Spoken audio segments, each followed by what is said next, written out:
All right. Okay, let's kick off.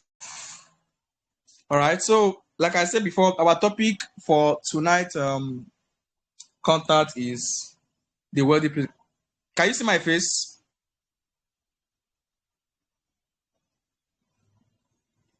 Can we see my face?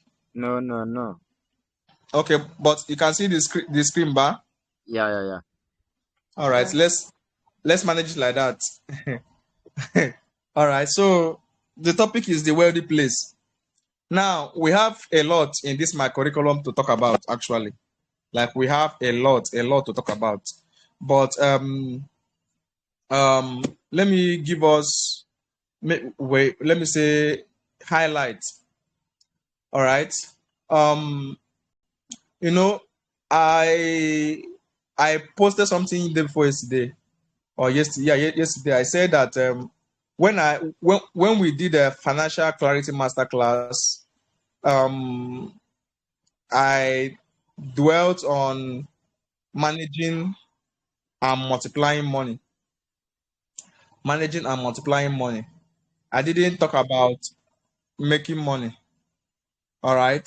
It was just managing money and multiplying money. And I discussed extensively on how to how to manage money, how to multiply, how money multiplies. I also talked about habits, wrong money habits we must debunk if you must manage and multiply money. So a lot of people learn so much. The records are still available, though it's for only those in my inner circle. Those in my inner circle mentorship class, they have access to the videos, the records, and all that. But somebody met me and was like, that is not what he expected. So I was like, what were you expecting? He said, now that he doesn't have much money, he wants where he will just put money, within short time, the money will multiply. That one, I you need to see how this young man was blaming me. I understood that yeah, I don't want to make him feel bad. I understood his frustration that um you know it's still, in fact, it's still part of the reason.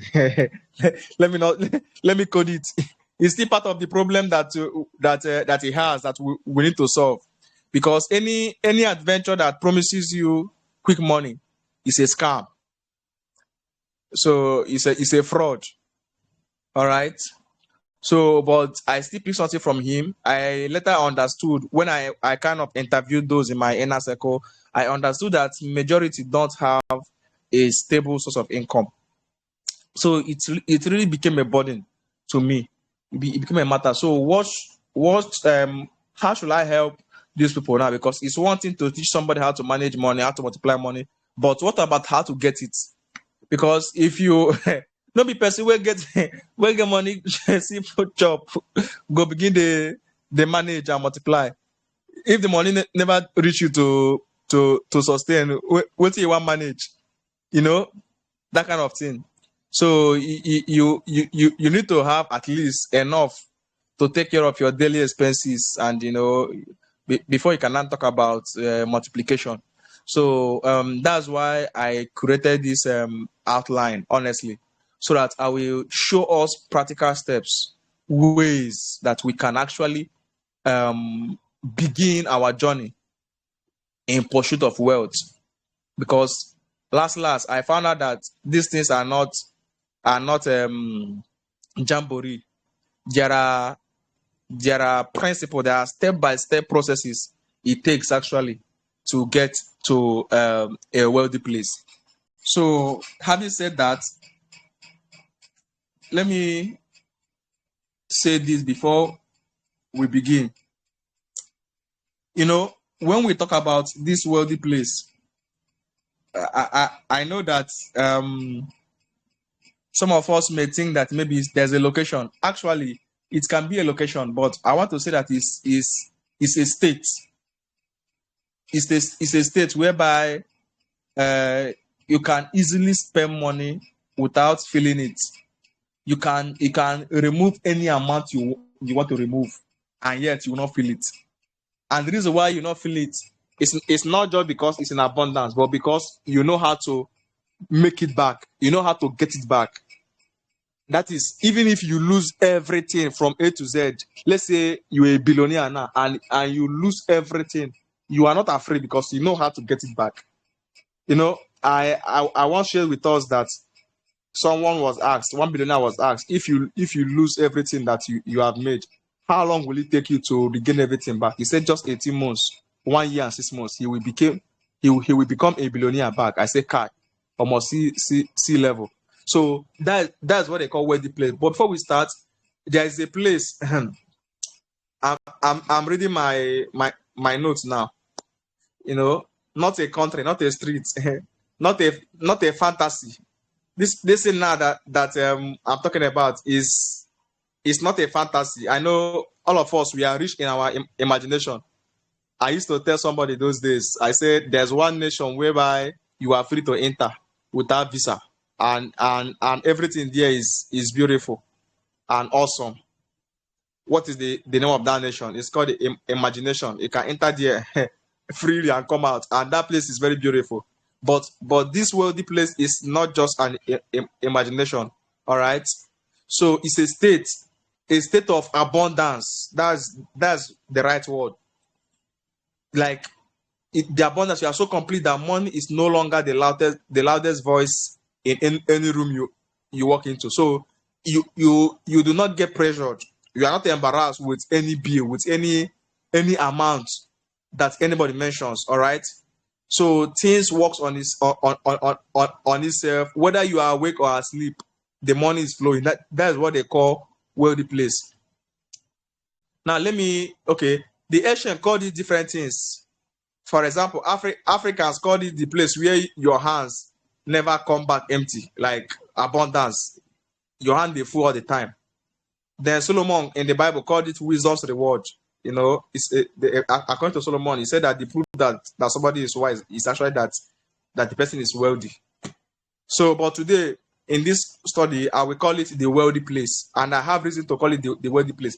Please, can you people permit me to read some Bible passages? Yeah, go ahead. Am I permitted? Yeah, go ahead. Yeah. Okay. Please, I have a reason of choosing to read some Bible passages because I want us to really get these things, and not just get it. I don't want you to get it by psychology or by head knowledge, but I want you to get it by something that has quality. All right. I may even call on somebody to even read for me when the time comes. Okay, let me continue from my book. I said, but here is the hard truth that most motivational content never tell you. The wealthy place is not stumbled upon.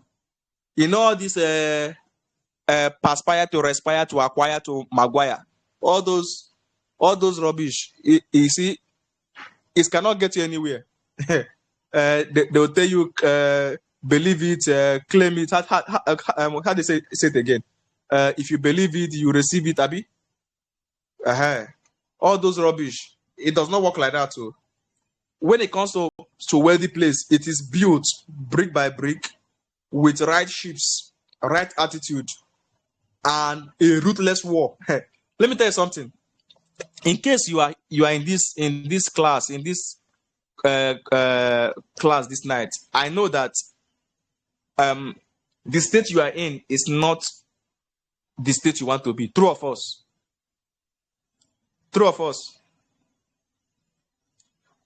Wait, can we still hear me? Yes, sir. Okay, thank you. I know that the state we are in is not the state we want to be. But let me tell you something.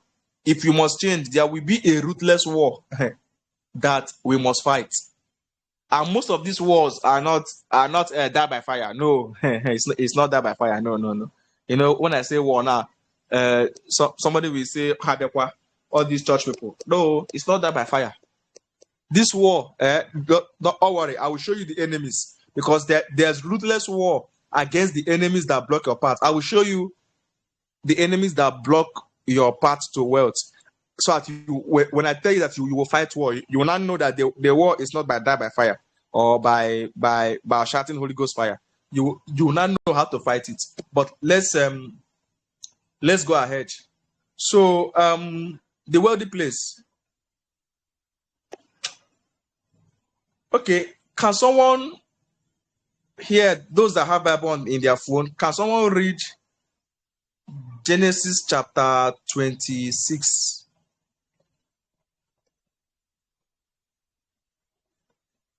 Genesis chapter 26.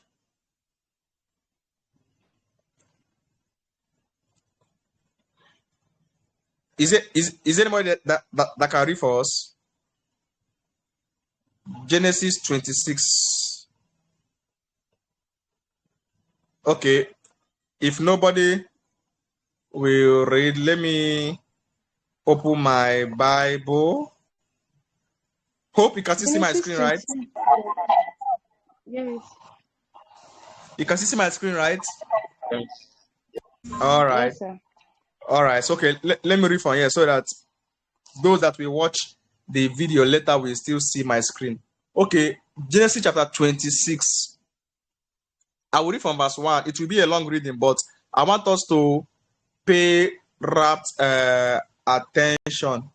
I think I will prefer to use a New Living Translation so that King James will not confuse some of us. All right, so let us just read. It is very simple to read from New Living Translation. So let's read.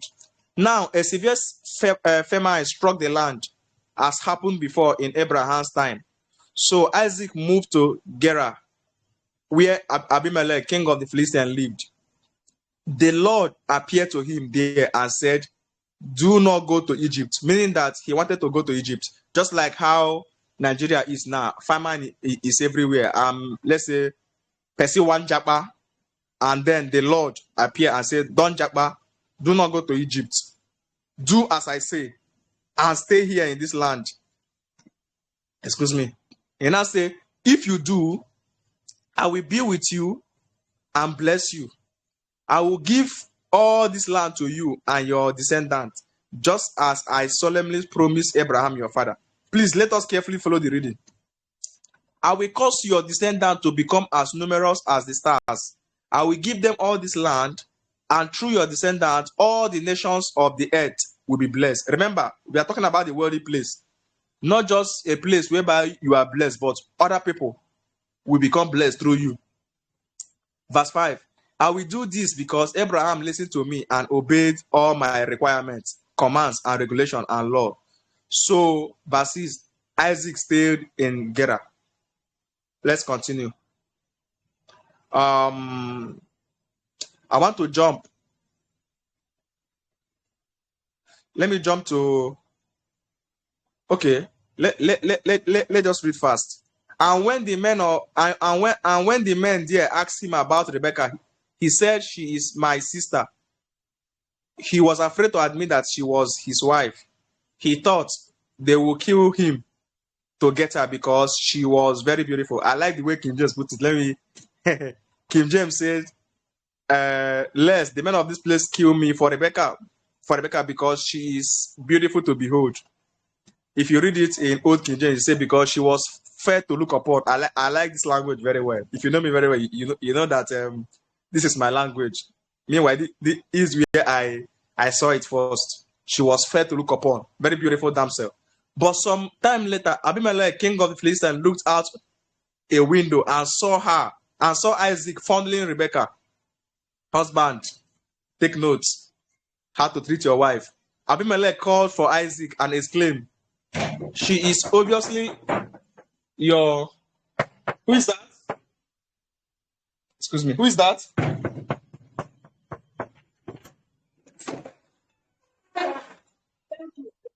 Yeah.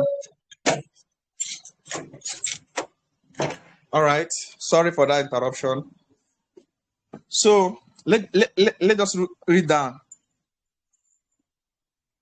Because of time, let me just Okay, verse 12. Sorry. That year, Isaac crops were tremendous. He harvested 100 times more grain that he planted, for the Lord blessed him. Are you seeing that?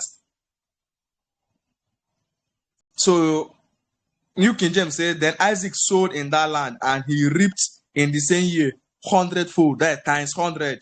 Just imagine, because the Lord blessed him. Now, I like verse 13. You know, we're talking about the wealthy place. So Isaac became a rich man and his wealth only continued to grow. He became a rich man and his wealth, first of all, is that he became a rich man. Then, because he has become a rich man, the consequence or the repercussion or the effect of becoming that rich is that his wealth only continued to grow. Let me read it from New King James. It said, the man began to prosper, continued prospering until he became very prosperous. That is wealthy place, until he entered wealthy place. But let me show you how it happened. Verse 14, he acquired large flocks of sheep and goats, great herds of cattle, and many servants. Soon, the Philistines became jealous of him. Remember, I told us that if you must enter the wealthy place, there are some battles you will fight. Let's just see a few of them. Soon, the Philistines became jealous of him. What did they do? And they filled up all Isaac's wells with earth, meaning that well that the guy dug, they used sand and covered it. You know, those of us in the inner circle, when I was thinking about the topic that I will title this particular edition, I suggested well of wealth. But as I was still meditating on well of wealth, this particular topic now came. This is where I will have dwelt to tell us wells of wealth, but no problem. But so let's continue. These were the wells that had been dug by the servant of his father Abraham. In the next edition, I will teach us how to dig well. All right, but not now. And Abimelech asked Isaac to leave the country. Imagine, go somewhere else, he said, for you have become too rich and powerful for us. So Isaac moved to Gerar Valley and lived there instead. Please let us pay attention. 18. He reopened the wells his father had dug, which the Philistines have filled in after Abraham's death, and Isaac renamed them using the name Abraham had given them. So each of those wells have a name. His shepherd also dug in the Gerar Valley and found a gushing spring. But then the local shepherd came and claimed the spring. This is our water, they said. And they argued over it with Isaac's herdsmen. So Isaac named the well argument. Please, are you seeing the enemies that we fight? Don't worry, I will show you their meaning later. Because they had argued about it with him. King James said, but herdsmen of Gerar quarreled with Isaac herdsmen, saying, the water is ours. So he called the name of the well Esek, because they quarreled with him. Verse 21.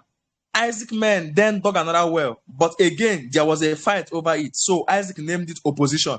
So you will face argument, you will face opposition. Let's continue.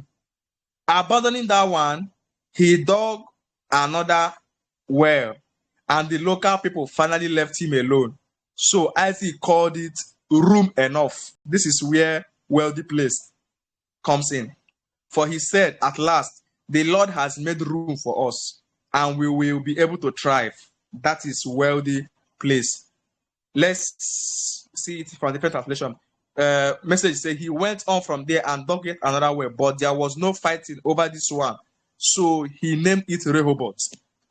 I know you must have seen the word Rehoboth before. It means wide open spaces, saying now God has given us plenty of space to spread out in the land. And I pray that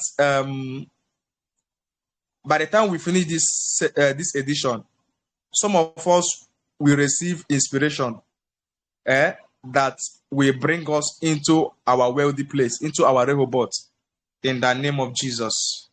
So let's now come back to our material. The wealthy place is a state of abundance, not merely financial, but comprehensive.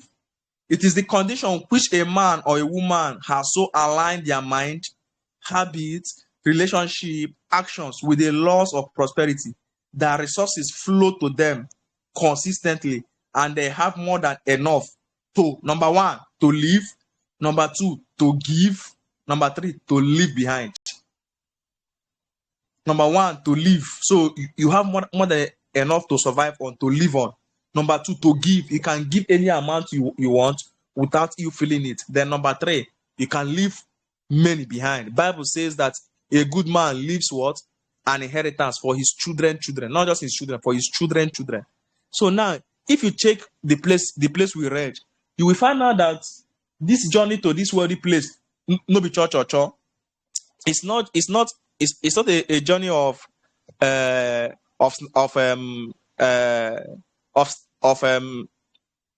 just sleep and wake up, or I don't show. No, it don't show like that. It's not a journey. In fact, see, forget those things that motivational speakers are saying. It's something that you must consciously, intentionally build. And as you are journeying in that place, you will journey with the mind of a soldier. You will fight. You can see he dug a well. After digging, they covered it with sand. Later again, he dug another one. After digging, the opposition came. First one, they came and they argued, it's our own. Another one came again. After he dug the second one again, they said no. They fight over it. He called it opposition. He left that place and went and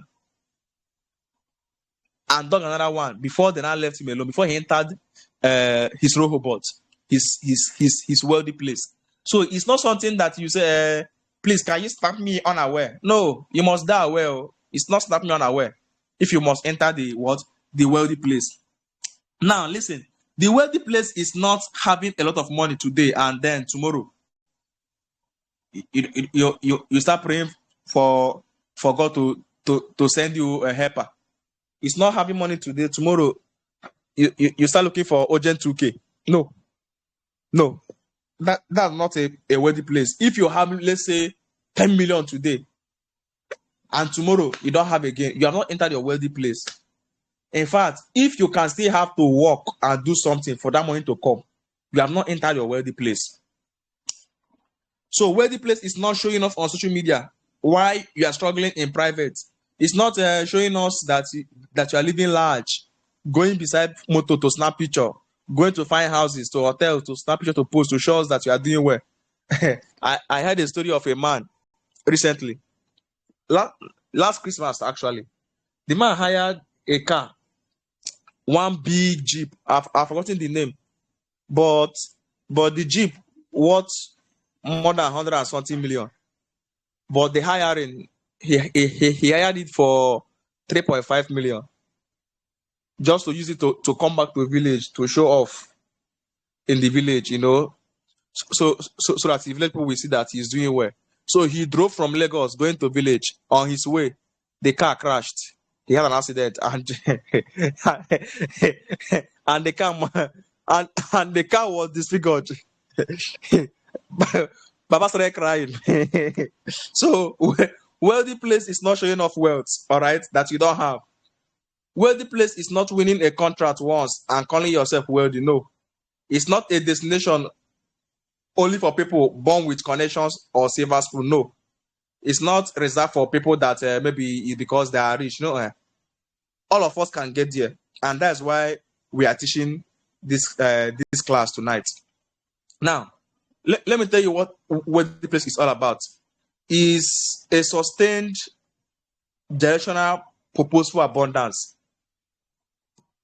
Is something that you have started, it is sustainable, and it can be passed down through generations.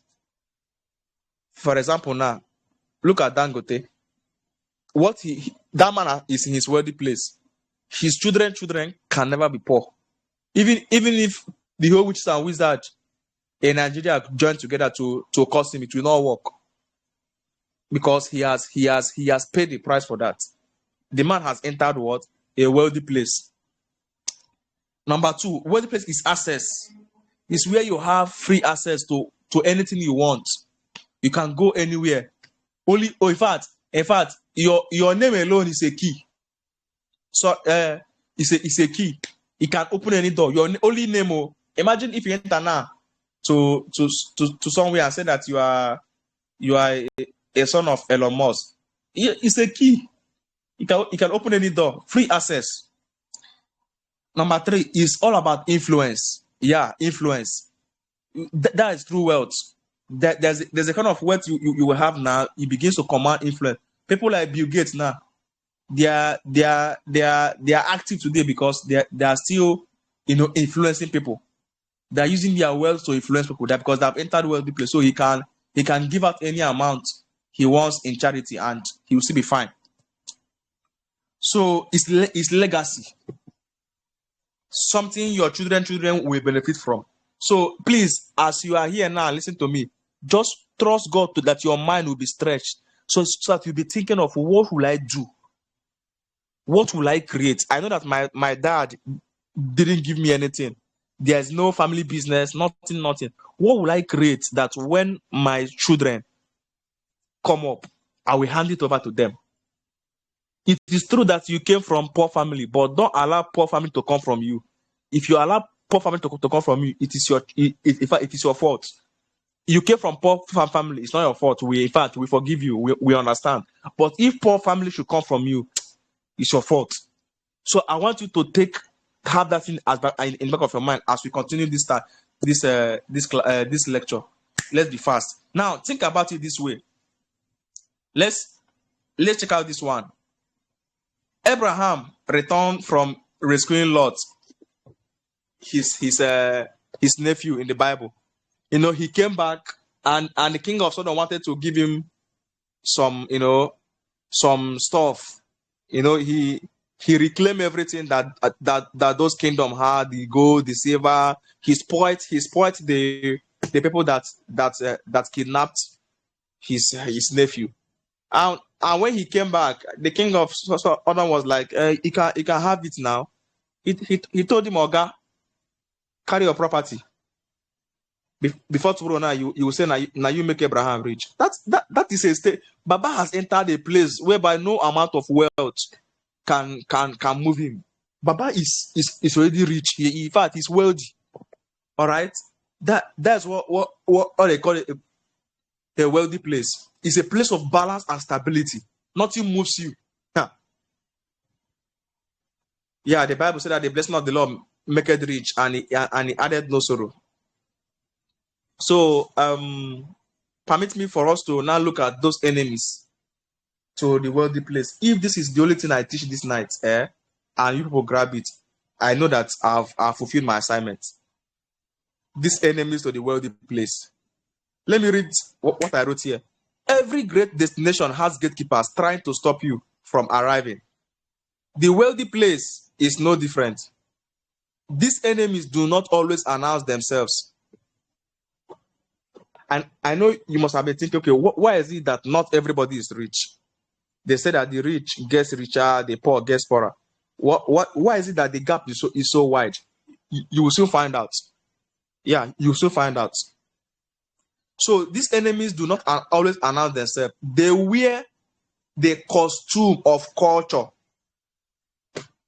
Costume of, they masquerade as culture. For example, now, women, we end in the kitchen. They should end in the kitchen. They will do this one. It's not by culture. They're not meant to have money more than men. This one, that one, rubbish. Like rubbish. So you now, as a woman, because you have grown up that with that mindset that you depend on a man for money, you will no longer think to own your business. You no longer think to do something great for your life. You no longer think to have a generational legacy, generational impact, because of what culture told you. So you will now see an average lady. Once she is in SS2, SS3, what she is thinking is to marry. Or if he's the one that managed to enter school, as she's in school, oh, she just thinking once I graduate now, I'll do my service, I'll come back and marry. No plan, no big plan, no great plan. In fact, the best they can have in plan is to come out. I will start working. I will have my own this one, finish, and then wait for husband. What? Is that the best you have? My sister, come out from that rubbish mindset. You can build your own legacy. It is those rubbish that culture told us. That's why it has kept us down. So those mindset that culture has built to us is part of those enemies to wealthy place. As long as you're having that rubbish mindset, you cannot get to wealthy place. It's not possible. I wish I can play one video for us. Let me check if I will see that video. That video should be in my phone. Hi. Oh, I wish I can play the video. Okay, I posted it recently. Excuse me, ma'am. Ma'am, question for you. Is this your Rolls Royce? Yeah. How did you get a Rolls Royce? How did you get rich? You see this hotel? Yeah. I own it. You own this hotel? Yeah, we're the largest private property developers in the region. You own hotels? We own hotels, communities, buildings. I'm going all over Dubai, interviewing the richest people to help the younger generation. Could I get a minute for the channel real quick? Real quick. For 1 minute. 1 minute. I have a meeting after, but let's do it. Okay. How long have you been in the real estate business? We've been in the real estate business 22 years. Hello, please. Can we see my screen? I see your screen. Yes, sir. Are you seeing the video that I'm playing? Yes, sir. Yes, sir. Yes, sir. Okay, please let's watch it. What was the most amount of money that you made in a single year? Last year, we sold more than $10 billion of real estate. You said 10 million? 10 billion. More than $10 billion. $10 billion. Yeah. What city are we in today? We're in Dubai. Yeah. We're in Dubai. Is this the best city to do business? This is the best city to do business, to be, to live. This is the best city in the world. Why? You know, honestly, the energy that this region has right now, that this city, this country has, the talent that's coming in, and the opportunities, they outweigh everything. Now, what keeps you motivated to keep on growing? Because you've had a ton of success already, but you're still building businesses, you're still building companies. Why is that? Legacy. We want to create, something that leaves a legacy, and more than anything, we want to contribute to our country's skyline, to our country's development, and we want to be able to say that we contributed to what makes this city great. Business is tough. Do you think everybody's built for entrepreneurship? No, I don't think everybody's built for entrepreneurship. Why? It requires a special spark, a special determination, and an ability to persist beyond all odds. As a woman in business, have you had people that doubted you? All the time. But you don't listen to them? I don't listen to them because I have a father who believes in me, a husband who's supportive, and brothers that are amazing, and so I don't need to believe them. Why do so many businesses fail in today? Let's continue. Sizable for this product. I think if you have those three ticked off, you are going to succeed no matter what. 2 out of 3, maybe you'll be successful. Having only 1 out of 3, you're not going to make it. That's game right there. That is. I'm going to challenge you right now. Take me back to the most life-changing conversation that you ever had. What's the greatest piece of advice that you ever received throughout your career? Wow, that's a tough one. It would be advice my father gave me to not let the noise around you distract you. Doesn't matter what others are doing. Doesn't matter what others are saying. If you believe in what you're doing, you keep going, you're going to make it. You got to focus. You got to focus, and honestly, you got to rely on God, because it takes a ton of hard work, a little bit of luck, but it takes a lot of love from somebody upstairs for you to make it. So you do believe in God? I'm a big believer in God. I'm very religious. And if you lost everything tomorrow, could you make it all back? For sure. What would you do? I would start again. I would, go into a service business where you could generate cash flows based on service. You don't need massive capital. Use those cash flows to reinvest into things that require capital, whether it's development and buying a land, or technology where you have a great idea and you go raise capital and you execute. You can use AI to build a business plan, build a prototype, build an app, and then you can raise funding and go for it. How old are you now? I'm 31. 31 years old? Yeah. If me and you died tomorrow and you had one more message to leave with the younger generation, what would that be? Take advantage of your life. Don't let your life pass you by. Do as much as you can, achieve as much as you can, live it to the fullest, and enjoy the journey. It's not about the destination. Enjoy the journey to the fullest. You work hard, you do your best, and you leave the rest on God. You got amazing advice. Thank you. Thank you so much for your time. It's a pleasure to see you. Hey, I got to ask you, I connect with all the billionaires that I interview. Could I get your contact? So I believe we grab some things there. Let's just rush, please. Sorry. I may still make some references to that video. So I just posted it. Let's watch it because of this issue of culture that women will not do that. That women will not be rich. They will not this one. So they will just be waiting for one man to not come and carry them. That is what culture has made us. And as long as we have that mindset, we cannot get to a healthy place. There are still other rubbish culture that things that culture has, imbibed in us. So the second one is habit. In fact, most of us, our challenge is habit. The reason why we have not gone forward is because of habit. We have a terrible habit, and those habit is habit of poverty. That's why we are still poor. It's not village people, it's habit. Then third one is childhood programming. The truth is that most of us, our family no try. Like, we didn't learn anything about money at home. We are just seeing our parents maybe struggling to make things, provide for us, and that was what we know. There was nothing. So we grew up knowing struggle, and now we are still struggling to make it. So that particular thing has a bad effect on us. Then other ones, social pressure. So I will identify those enemies, and then we will see how we will stop them. We have already read Genesis 26. So let us now go to these enemies. This is where my lecture for tonight begins. What are the enemies to the wealthy place? Number one enemy is assumption. Write it in your book. Assumption. Assumption. You see here, many of us, if not all of us, listen to me here. We assume a lot. Like, we assume that this thing will work. We assume that once I have, like I was talking to one lady one time. She said that she wants to start a perfume business. And I told her, what makes you think that when you start perfume business now that you will sell well? She said, nah, just if I see person give me money now, I will just buy perfume. I will start perfume. I said, no, it doesn't work like that. She said that I sabi how to sell them now. This one, that one. Assumption.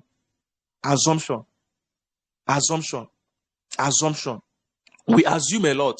So we see someone that is doing business and the person is doing well, we just assume, is it not just this thing? Or I will just get it and do it until you now enter.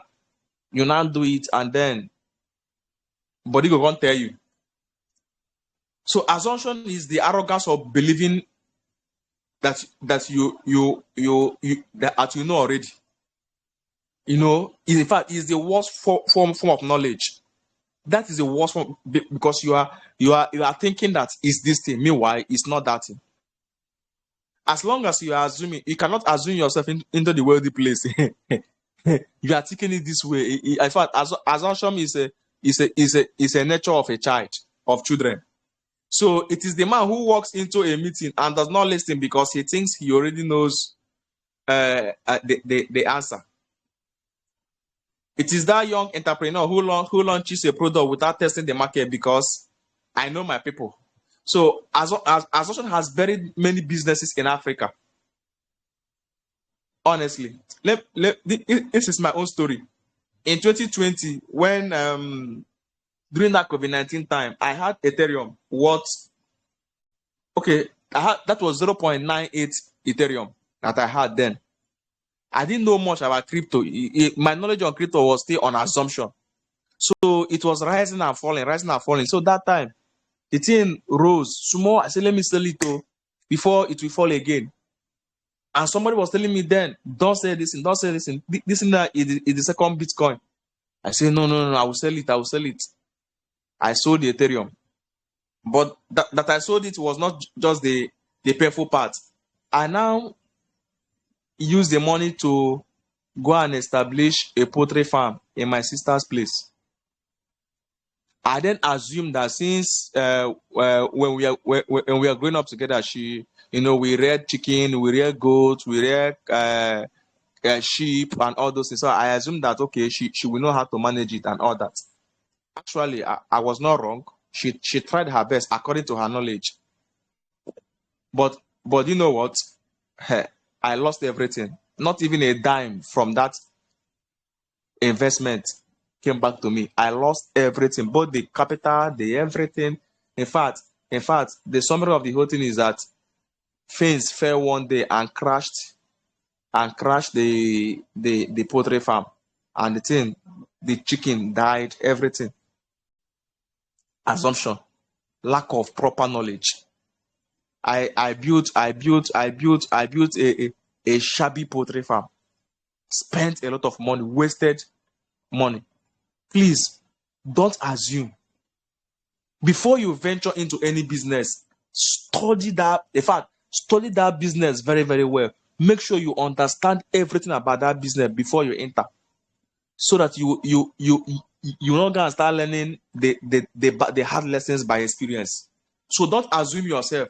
Make sure that you have thorough understanding. I think I wrote it here. I said, before you venture into any field, do a thorough study about it. Understand the dynamics and the business of that field before you start. Don't start because you have funds. Start because you have understanding of what you want to venture into. All right. Let me leave it here. I enter into number 2. Partial knowledge. This one is more dangerous than ignorance. Yeah, you will just know a little about something. You will now start partial knowledge. Partial knowledge. If you are ignorant, you'll be more careful. In fact, you will know that you don't know. But what partial knowledge does is that it will make you to believe that you know, and then it will strike you. It's just like assumption again.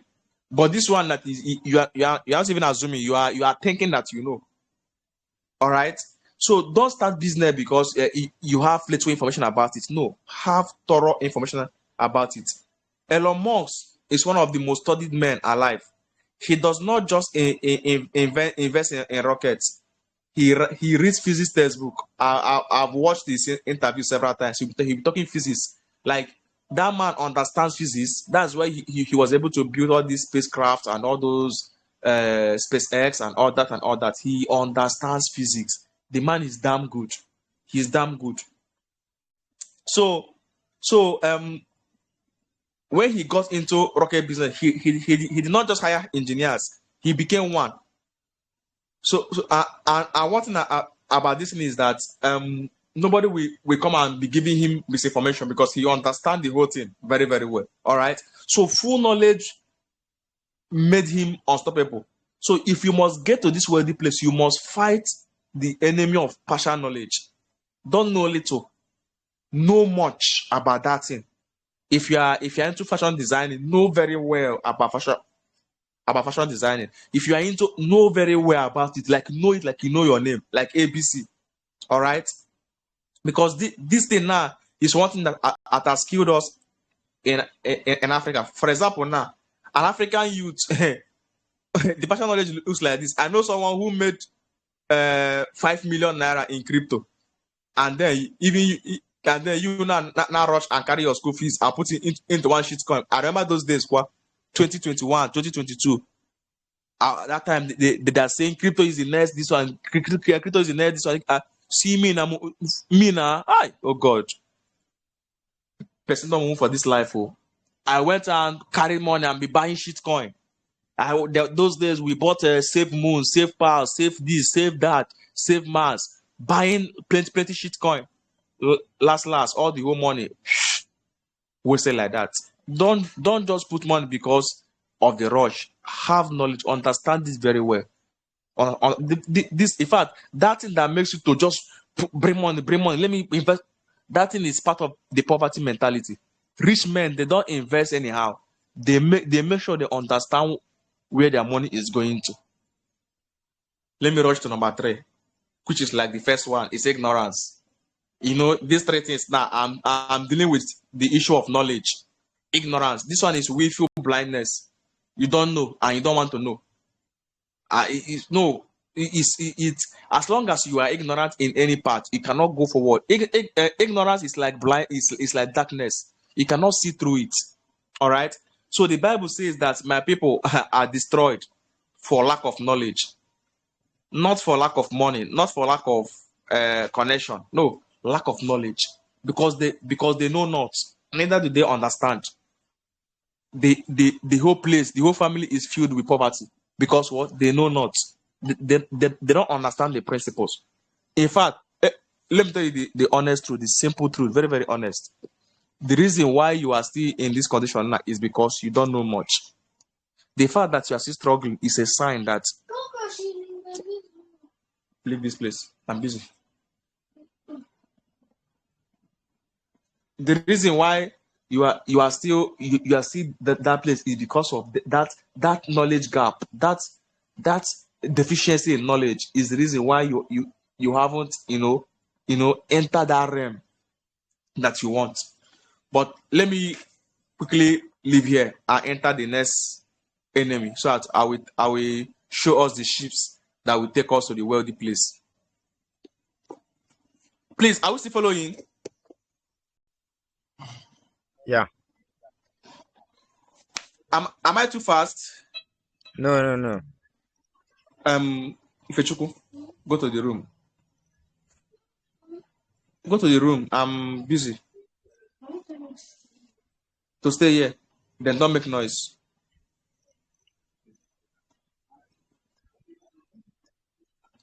All right. So enemy number 4 is excuses. Hey God, I'm thinking of how to explain this particular one. Excuses. Well, in fact, when I was preparing this material, I typed. I said no. Let me save my energy. Maybe I'll use mouth to explain, because if I can stay in these excuses for like 1 hour. Excuses. You see this thing? Anyway, let me just stay in my notes. Excuses are the currency of mediocrity. Every broke person has a compelling story. every poor person or every unsuccessful person has a credible reason. This one now is the honest truth. If I begin to interview us now one by one, all of you here, you people have genuine, honest, sincere, reasonable reason why you are broke or why you are still in that condition.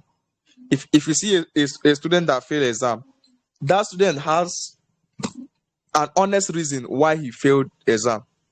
If you see someone that is poor, the person has honest reason why he is poor. If you see someone that hello boys, if you Chukwu and Zitel, I don't want to hear your voice. Are you hearing me?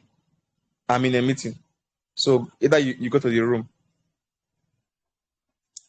So if you check these people now, you find out that their reasons are actually they're worth it. But can I tell you something? I told myself something many years ago. I said there's no library that captures the biography or autobiography of those that failed or those that tried. There's no library like that. Every library has what they have is biographies of those that succeeded. Meaning that a poor man or a failure has no what? Biography. Nobody reads a biography of a poor man. People only read biographies of great people. So I decided that I will register my name among the names of the greats, so that I will not come and be giving my people excuses. Okay, it's because my family, where I come from, this one and that one. Shut up, my friend. No matter how valid that excuse is, it cannot hold water. But let's continue. And if you listen long enough, you will almost agree with them. Yeah, that is the power of an excuse. It sounds legitimate why it is destroying your future. That's just the truth. In fact, I just hope that by the time we are done with this class, you will write down every excuses you have in life. Write them down and begin to cancel them. I want your testimony to be that I succeeded despite this. That should be your testimony, not I failed because of this. No, I succeeded despite this. I made it despite against all. That should be your mentality. That should be your motivation. That should be your pursuit. Consider the East guy, Nick Vujicic, a man born with no arms, no leg, not one limb. I know many of you will know him now. The man travels the world, runs a business, wrote multiple books, married a beautiful woman, and has children. Now, what do you have as an excuse? I know many of you know the man. You can browse him. He has his business. He's popular. No arm, no leg, but still he's making waves in the world. Now, which excuse do you have? Okay, let me bring it home. We know one again in Nigeria. What's his name again? Ugochukwu who? Can someone remind me his name? That man that is always on wheelchair, that teaches on finances. Ugochukwu somebody. Is it Umeoke or so? The man, even when he was in primary school, he was crippled. I think that was polio also. He was crippled from childhood. But he went to school, went for NYSC in Nigeria or not in abroad. And today he runs many businesses, and yet he's a speaker. He will speak. People will listen to him. He's a mentor to many people. There's no excuse. There is none. Okay, we came from a country, the country that we are in, things are not working. We are in a failed system. We are in this thing. We know. But there are still some people that even in that failed system, they have made great things. Please, let's shut down excuses. Let's shut down what? Excuses. In Nigeria, many young people have become professional excuse makers. They cannot, for example, now the economy is bad. ASU is always on strike. My Oga is not paying me. There's no light. There are people making real money. Okay, there's no light. But the truth is that there are people making real money inside the same country. In that same bad economy, there's people still making waves there. Same ASU strike, same electricity. The difference is not environment. It is your decision. And I say something, write this down. It is your decision, not your condition, that determines your destination. We are talking about the wealthy place. It is your decision.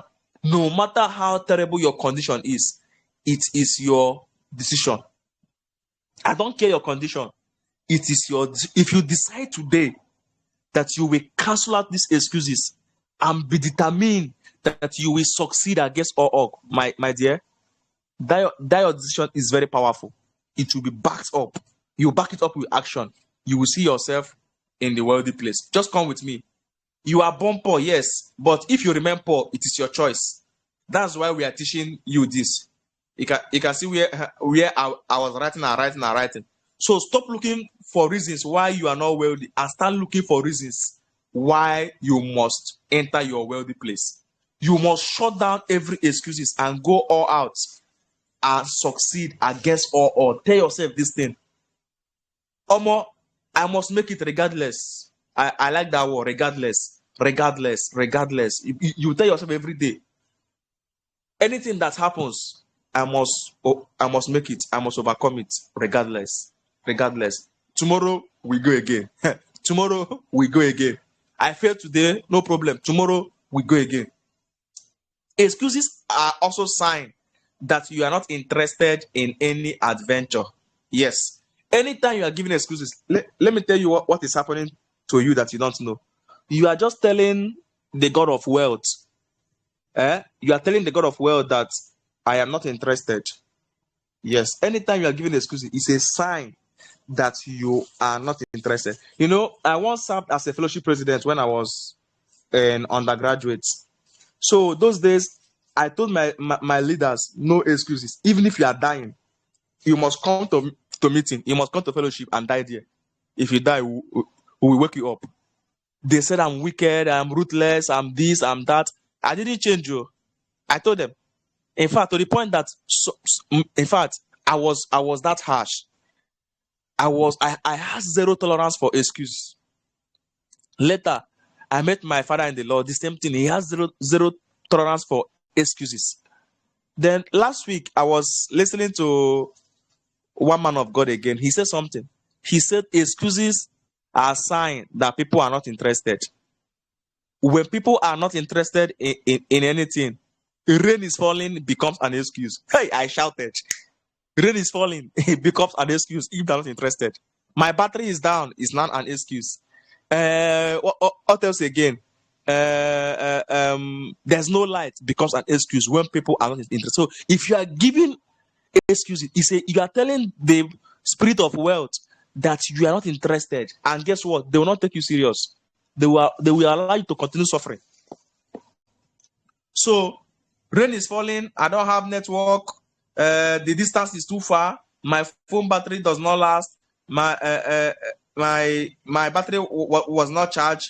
I didn't study a good course. I studied botany, I studied forestry and fishery. Oga. Which one again? They don't like me because I'm an African. I'm a black. That's why. You know all these white people, they are racist. They are racist. Oga, all those things are excuses. Let me show you what the Bible says in Proverbs 22 verse 13, NLT. It says, the lazy person is full of excuses, saying, if I go outside, I might meet a lion in the street and be killed. Now, question. Is this excuse not valid? Will you allow somebody to go outside to go and farm when you know that you have lions hovering all there? It's so that you will see what we are talking about. You will see it. But Bible call it, it's also a sign of laziness. So when people are not interested, when they don't want to be committed, they look for excuse. So excuse is an alternative that people have whenever they're not interested in something. Take it, and if I take it like that, it's not negotiable. You see, excuses are one of the signs of laziness, and no lazy person will enter the wealthy place. Write it down. No lazy person. No, if you are lazy, just forget about it. Even Satan does not use lazy people. God does not use lazy people. Satan does not use lazy people. Even if you go to meet Satan now to give you money, he cannot give it to a lazy person. And if you are lazy, he can't give you. That's just the truth. So if you are lazy, just know that you can't enter it no matter how long you pray in tongues. Our time is fast spent. Let me rush to enemy number 5. I call it lack of responsibility or shifting blames. Blame is the comfortable prison where nobody changes. When you blame your parents, your government, your pastor, your cause, your village people, you hand the key to your future to whoever you are blaming, and they do not care about your future. That is just the truth. As long as you are playing blame games, it's because of this person, it's because of this, if it's because of this thing, it's also looking like excuses. It's because of this that this has not happened to me, because you will not enter. I'm just listing these enemies so that if you are seeing them in your life, you begin to fight them from this night. Like this night, you begin to fight them. I don't want to talk much in this place. Let me just rush down. Responsibility is your bridge from where you are to where you are going. So after making decisions, I talk about you making powerful decision. The next thing is to take responsibility. You take responsibility. You be responsible. In fact, it is that mindset that you will know that your destiny depends on you. Don't say, my destiny is in the hand of God. Shut up. Who told you that? It's in your hand. The Bible said that his word is settled in heaven. It is your responsibility that will settle it on earth. He has concluded his assignment since, and he rested. Even when Jesus came again, he died and before he died, he said, "It is finished," including your poverty is finished, and he has given you wealth. Bible said that he became poor that you may be rich. So he concluded his sins. It is your responsibility that we establish it. Don't say it's in the hand of God if God permits.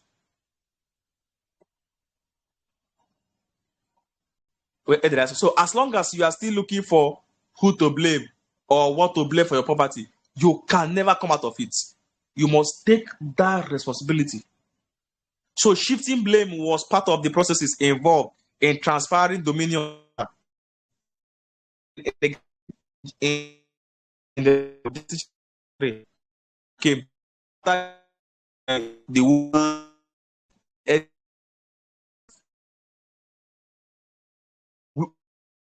He says the man who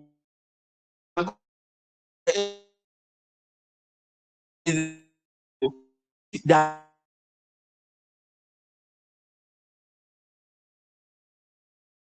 and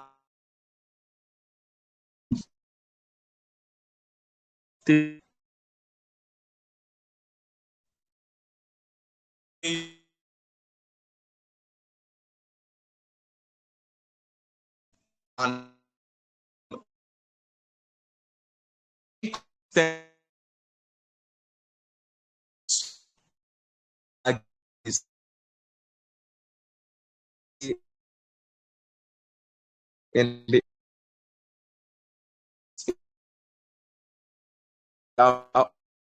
the, I will save 50%. I will save so percent. Okay, now how far? You took that course, but you pay for a course, and you are taking it. Now how far? As long as you are not consistent, let me tell you something. As long as you are not consistent in a particular thing, you can never see the result of that thing. As long as you're not consistent, you cannot see the result. There is something I saw in the Bible that should be Acts chapter 2, verse 42, about the secret of the early church. The reason why they grew. The Bible says, and they continued steadfastly in the apostles' doctrine. They continued steadfastly in fellowship. They continued steadfastly in breaking of bread, and they continued steadfastly in prayer. So the power is in the continuity, in the consistency. If you want to see any result, it's in the consistency. If you are taking any course, if you are learning any skill, please be consistent in it. If you say to yourself, I'm going to do this, I'll be posting every day on social media, be consistent with it. The power is in consistency. Habits are developed when you are consistent. Many of us will say, okay, I will stop reckless spending. I will stop doing this. I will stop doing this. You agree, though, you even write it down. At the end of the day, you go back again to your old habit, and that habit is still the same habit of poverty. That's why we are still like this. Can you make up your mind this evening that you will no longer be on today, off tomorrow? Oh, no. You'll be consistent. You will remain there until result. Even if you are doing the wrong thing and you are doing it and you are consistent in it, time will come, you will see results. That is the law of consistency. So I will not dwell much again. The next enemy is greed. Many of us, as long as you are greedy, you cannot. Then the last one I wrote here is laziness. Laziness. I've already talked about laziness. So let me leave it. Before I continue, does anybody have question?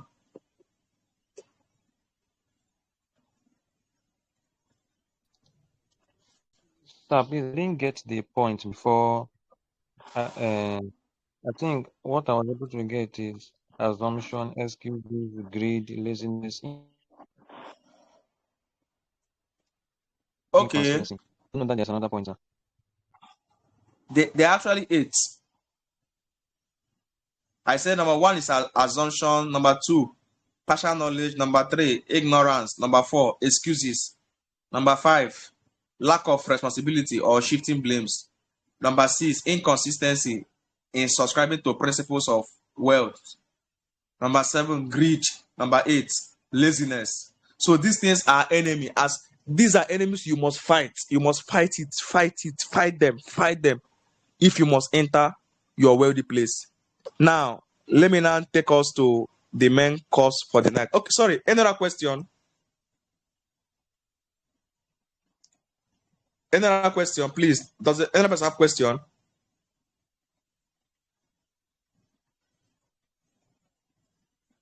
No question.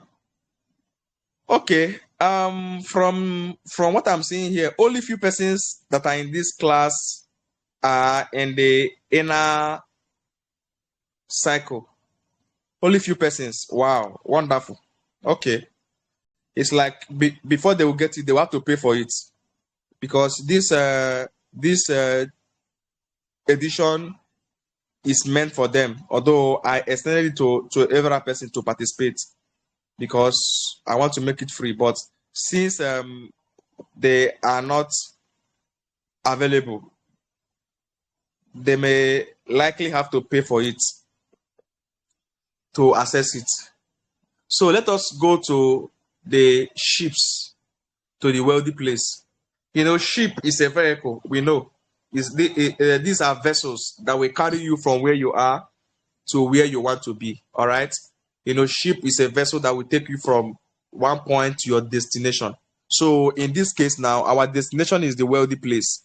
What and what, if we want to get to wealthy place now, which vehicle should we use?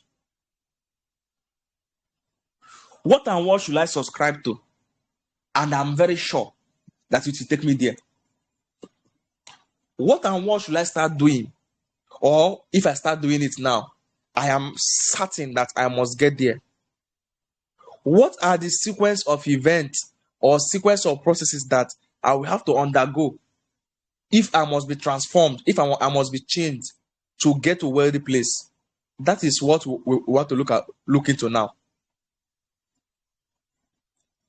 So, number one ship I wrote here is scholarship.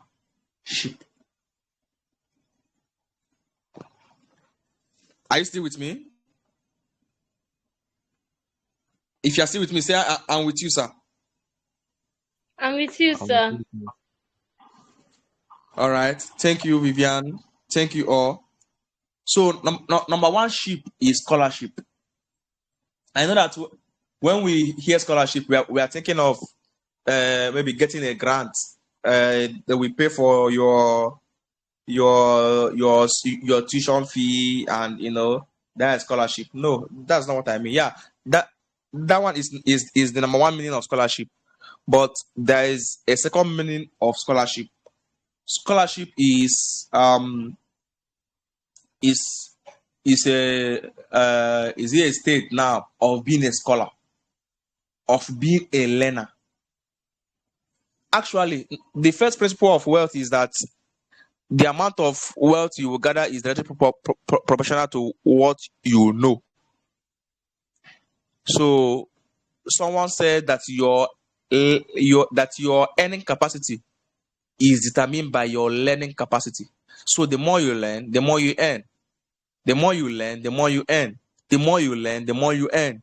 The more you learn, the more you earn. The more you learn, the more you earn. Let it sink into your head. The more you learn, the more you earn. Meaning that if you must enter a wealthy place, you must subscribe to perpetual learning. Now, this learning I'm talking about now, it's paining me now that I didn't talk about this issue of where. Okay, but let me just draw it here now.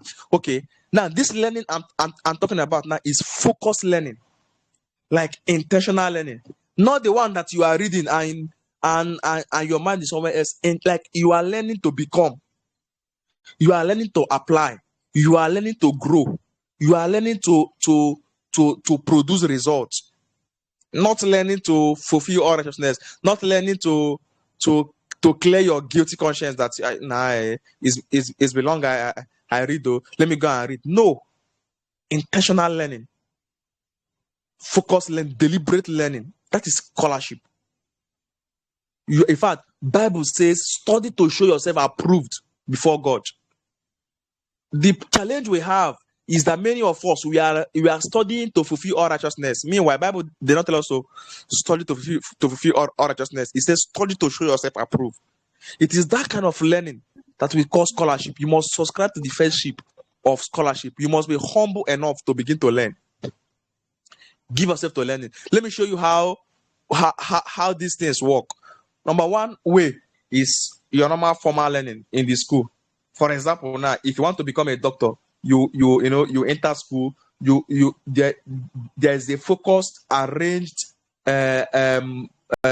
systematic. How will I put it now? There is a systematically arranged curriculum that you must pass through, right? For you to become a medical doctor. That is the same way it is when it comes to wealthy place. There is an arranged curriculum. There's an arranged body of knowledge that you must fill yourself with, that you must intentionally fill yourself with for you to get there. It's not magic. It's not trial and error. It's a must. It's a focused learning. You must focus on that. So I've used one now, normal school setting. Second one now is, let's say you are learning a skill. You learn it in total. Know everything about it. Like you are deliberately learning the skill. All right, that is scholarship. And this, I've even left my notes. Anyway, let me continue.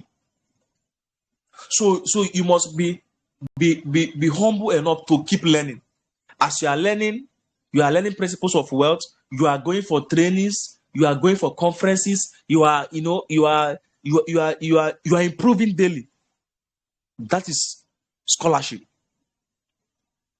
That anything at all that you want to venture into, you know that this thing will work because you know the dynamics. Scholarship is the ability to assume that state of ever learning, always learn, perpetual learning, and you notice that. Okay, let me even give you an example. I shared this in before. I run a service-based company in my school where I graduated, and I started that business because I read a book, Rich Dad Poor Dad. That was the day I read book, and it stretched my mind to now see that actually salary can never make you wealthy, can never get you to that transgenerational wealth. I studied the book. Oh my God. It stretched my mind. In fact, the eye of my mind opened to begin to look for opportunities. And suddenly I saw one. That was when I started my business. Just less than 2 months that I read that book, I started my business. I'm not even sure if I finished it before I started that business. All right. That is what I was not reading to fulfill all righteousness. So I will brag that I've read this book. I've read financial book. No, my state of poverty don't. In fact, poverty don't do me something. Oh God. In fact, I nearly did not graduate because of what? Lack of money. So that December, I had to start reading. Guess what? The result was immediate. So reading, being a scholar will stretch your mind. It will open your mind. It will make you to see, because a poor man is a blind man. A poor man is a blind man. A poor man is in fact, poverty is a sign that your mind is sick. And the only drug you can take is to study, is to recalibrate your mind, is to fill it with information. The food of the mind is information. The food of the mind is information, right information. You feed it with it until that your mind that is sick becomes healthy, and the proof that your mind has become healthy is that you begin to attract wealth. I don't know how to say it so you understand it, but please try to understand what I'm saying. Try to understand it. Give yourself to reading. There is a book, Think and Grow Rich. It did not say work and grow rich. Every time we say, how we go and look for work. I will work, get work now. No. What reading will make you is that it will stretch your thinking. It will make you to think right. And if you read right and you think right, ideas will come. And then ideas rule the world. You can be able to establish something. Please, are we following? Yes, sir. Are you getting what I'm saying, please? Yes, sir. Yes. Yes, sir. We are following. Yes, sir. So please let us give ourselves to reading. In fact, a wise man said that if you want to change your financial status, your age now should be the number of books you have read. So meaning that if you are 20 years, you should have read at least 20 books on finances. If you are 25 years, you should have read at least 25 books on finances. If you are 30 years, you should have at least read 30 books on finances. That's what he said. If you must change your financial status. And honestly, I agree with him. I agree with him because he is the same thing. Every rich man you know is a voracious reader. They are voracious learners. Up to today, Dangote still go for training. Do you know that there are some training that only 50 people will attend? And each of them will pay $20,000. Just punch $20,000 in your phone. Some $100,000, some $500,000, some $1 million, not naira. Training. They will tell you that it's just 50 people, just 100 people. Training, knowledge. And they will go there, they will discuss ideas, information. And that's why they keep ruling.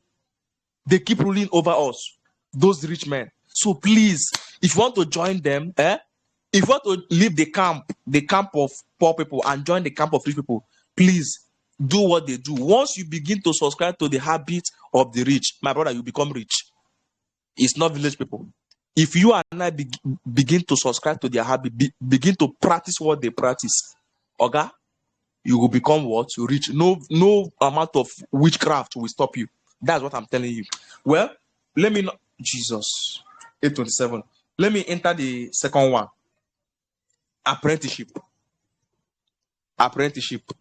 You know, I am trying to connect both those that are maybe graduate, undergraduate, and also those that didn't go to school. There's what they call apprenticeship. You all know that apprenticeship is one of the oldest system that make wealth in Nigeria, and it is well practiced by the Igbo tribe. They are the ones that master this case of apprenticeship very well. That's why we have many of them that have amassed wealth. For example, we know Ibeto. Ibeto is a very wealthy man, very very wealthy. He didn't go to school. He was not he did not subscribe to scholarship, but he subscribed to apprenticeship.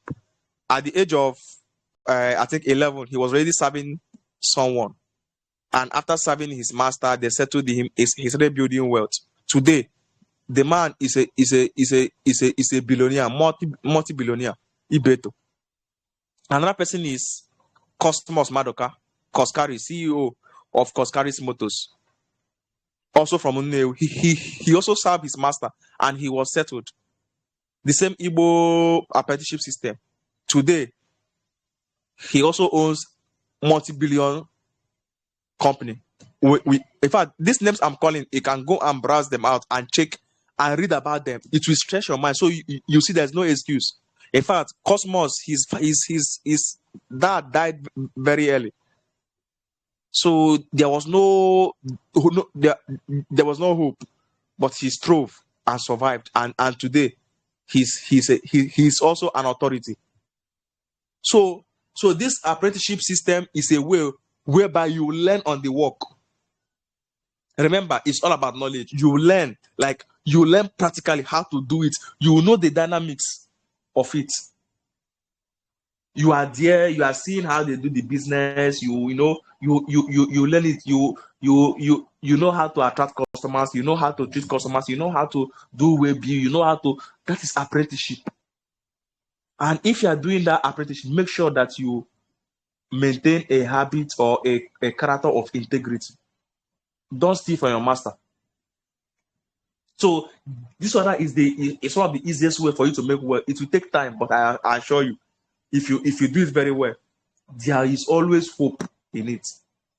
This is the secret of Igbo tribe being the richest tribe in Nigeria. Yes, apprenticeship. Go and learn that skill. Just go and learn under somebody.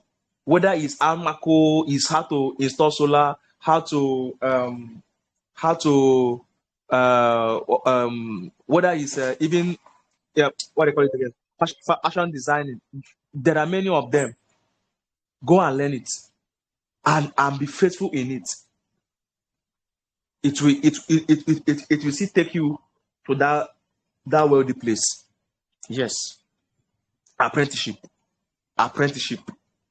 I once told somebody, okay, you want to enter a business. Instead of just assuming and starting the business, maybe you did some research. After doing researches, you now start. No, go and meet someone that is doing that trade. Stay in the person's shop for 6 months and be learning and be helping the person to sell. You will learn. There are something that you can never read in a book. There are something that you can never see online. You will learn it firsthand on experience. You see the risk involved. You see and then you now learn how to manage those risks. Apprenticeship system. This one is one of the oldest, and it is still valid to today. All right. The third ship is internship. This language of internship, many of us in the medical field will understand it. What is internship? Internship is that period of time that you are allowed to practice what you have learned in theory. Yes, it's a period of time you are allowed to face the reality of what you have learned in the classroom or what you have learned in the theory. All right. Now, in this period of time, you are allowed to make mistake. When you make mistake, you'll be pardoned. You'll be tolerated. That's what they call it, internship. It's usually very limited. Sometimes 3 months, sometimes 6 months, sometimes 1 year, a year and a half. All right. Now, during this period of time, it's time for you to learn practical experiences that you have known in theory form. But many persons, they want to make money during the time of internship. It's a time for knowledge. Wise people will use their time for internship to go and gather experience, to go and gather skill, to go and improve, make sure to gain mastery. Yes, because if you lack mastery, your life will be in misery. Write it down. If you lack mastery, your life will, like that you are doing, will land you in misery. So practically.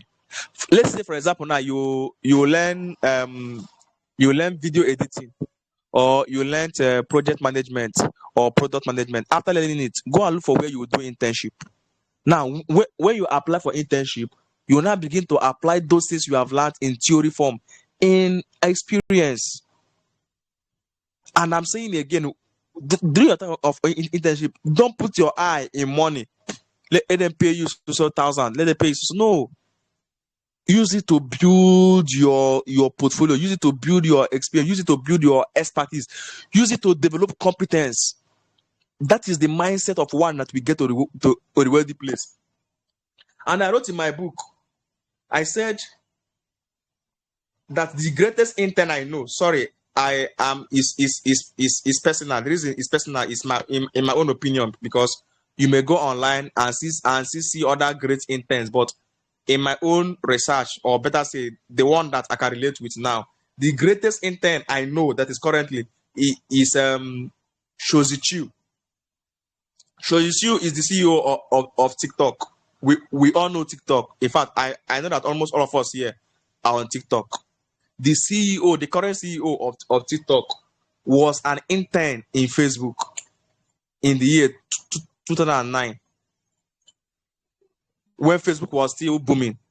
And I know that the young man should be older than the owner of Facebook, because he graduated 2006 and then he was doing his MBA at Harvard University. So he now went to Facebook to do intern. He then did his internship in Facebook. That time it has not become a Meta. It was still Facebook. Now, then later, after many years, the young man became the CEO of a brand that is now direct competitor of his master. He's also a billionaire. Hope you are aware. Imagine just imagine learning on Facebook, and he created TikTok. When he created TikTok, he now deployed the Reels. It was that Reels that nearly wanted to push Facebook out of market. Facebook then needed to now copy him now just to stay in line with that competition.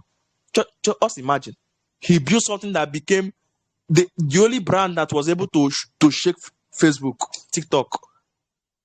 That is the power of it. That's why I say that he's the greatest I know now that is living. He did internship on Facebook and became his direct. Oh my God, just look at it. So you can use internship to gain serious experience. That's what I mean. So if you're looking for someone that has used internship to get to the wealthy place, know that Shozichu is one of them. So many Nigerian graduates reject internship opportunity because they are unpaid or low paid. This is one of the most expensive mistakes a young professional can make. Actually, the experience you gain in one well-chosen internship can be worth more than 3 years of salary. It is true. Take the internship, give it everything, build your portfolio. The money will follow the competence. So if you develop competence during your time of internship, later that thing you are looking for will come. That wealth will come. All right. Please, are we still following? Yes, sir. Hope I'm not boring.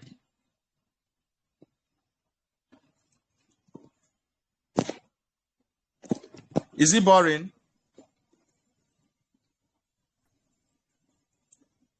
Are we tired? No, sir, it's not No, boring. sir, we are with you, sir. You are doing it, sir. You know, I will have been cracking joke, but I'm constrained with time, so I'm trying to see if I can finish. I can finish these ships. If I can list this ship for us, I'll be all right. Number 4 ship is mentorship. Hello. Hi. Take it or leave it. If you don't have any mentor, forget about wealthy place. It is very painful. If nobody is mentoring you, forget about what? Wealthy place.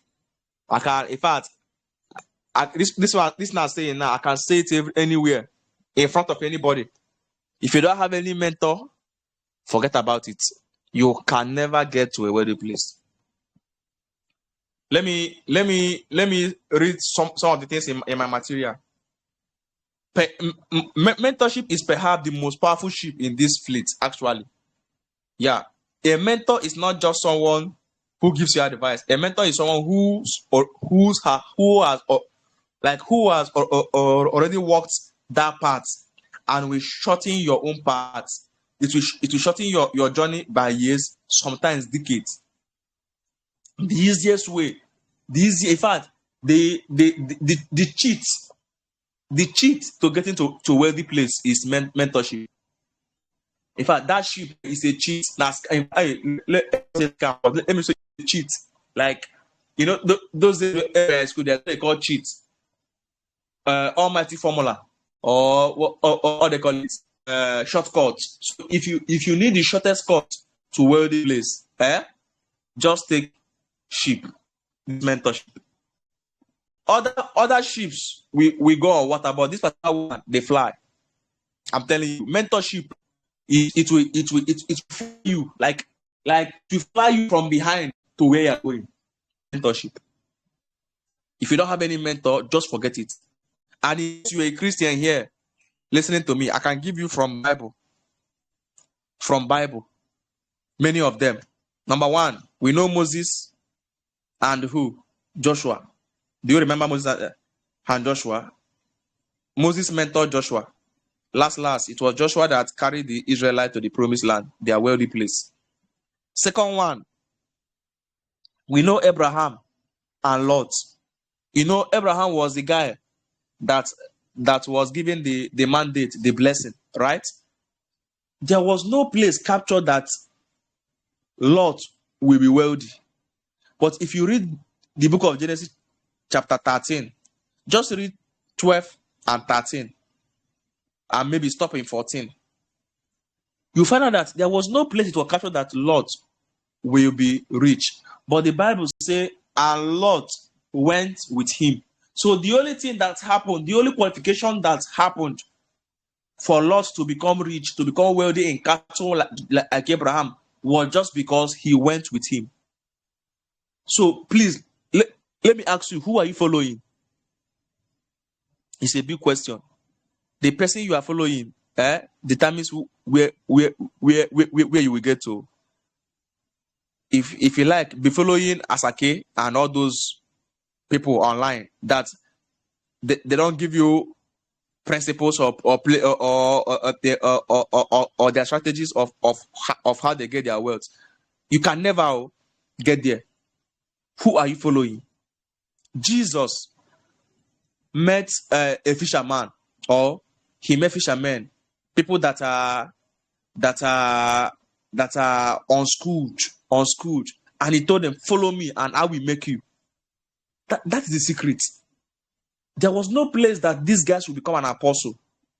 There's no place that these people can do what Jesus was doing. The only qualification, the only reason, the only criterion in that arrangement was because they followed. They say, "Follow me." Question: who are you following? Just after 3.5 years of mentorship, the Holy Ghost came on them, and boom, they set the whole world on fire. Today, that same people, that same thing that they started that year is still alive today. What kind of businessman is this? Just 12 people. Oh. He began with 12 people. Just yourself, just think about it. Mentorship. That is the easiest way for you to get to where you're going. Me currently, I've gotten a mentor. And one thing that mentorship will do to you is that it will recalibrate your mind. Oh my God. If you are under the right mentor, you'll be hearing things. Only the figures you'll be hearing: 100 million, 35 million, 40 million. Like, you'll be hearing the millions. It's not 2K. That thing alone has something is doing to your mind. In fact, it is stretching your mind. In fact, something will be dying in you, something will be leaving you, poverty will be leaving you, because you in fact, you will get used to the figures. Mentorship. They will begin to show you in fact, mentorship is like a model that is showing you your future. Jesus said that it is okay for a student to become like his master. So if you are being mentored by a billionaire, my brother, you become the next billionaire if you follow genuinely.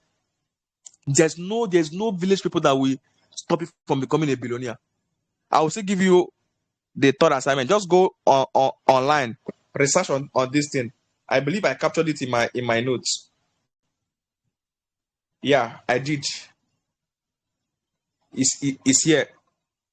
Stanley Ugochukwu, the CEO of Stanel. How many of us know him?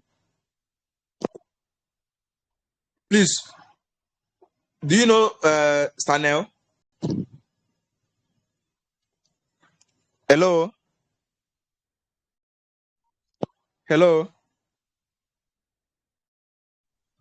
Hi. Yeah. How many of us know Stanel? Yes, sir. Exactly. We know Thank Stanel. you. I do. The CEO of Stanel, Stanley Ugochukwu. The guy is a billionaire today. Who is his mentor? Dr. Cosmos Madoka. He was mentored by a billionaire. Boom. Within a short period of time, he became a billionaire. The man showed him, because one thing about mentors is that a mentor that loves you will not just tell you, they will show you. You know that thing they say, don't give me fish, show me how to fish. Yes, the mentors will not just teach you, they will show you. That is the highest level of learning. They will show you. Showing. In fact, to me, I once told my friend that the biggest demonstration of love is showing transparency. Showing. A friend that only tell you that we do this, I will do this, or no, the one that shows you. Even Jesus said that the Father so loved the Son that he shows him what he is doing. I say, Kai. So the Father so much loved the Son. So the way he demonstrated that love, he shows him. He shows him. So mentors, real mentors, genuine mentors, honest mentors, they show their mentees what they do. They show them. They show them. They show them. And when the time comes, they lift them.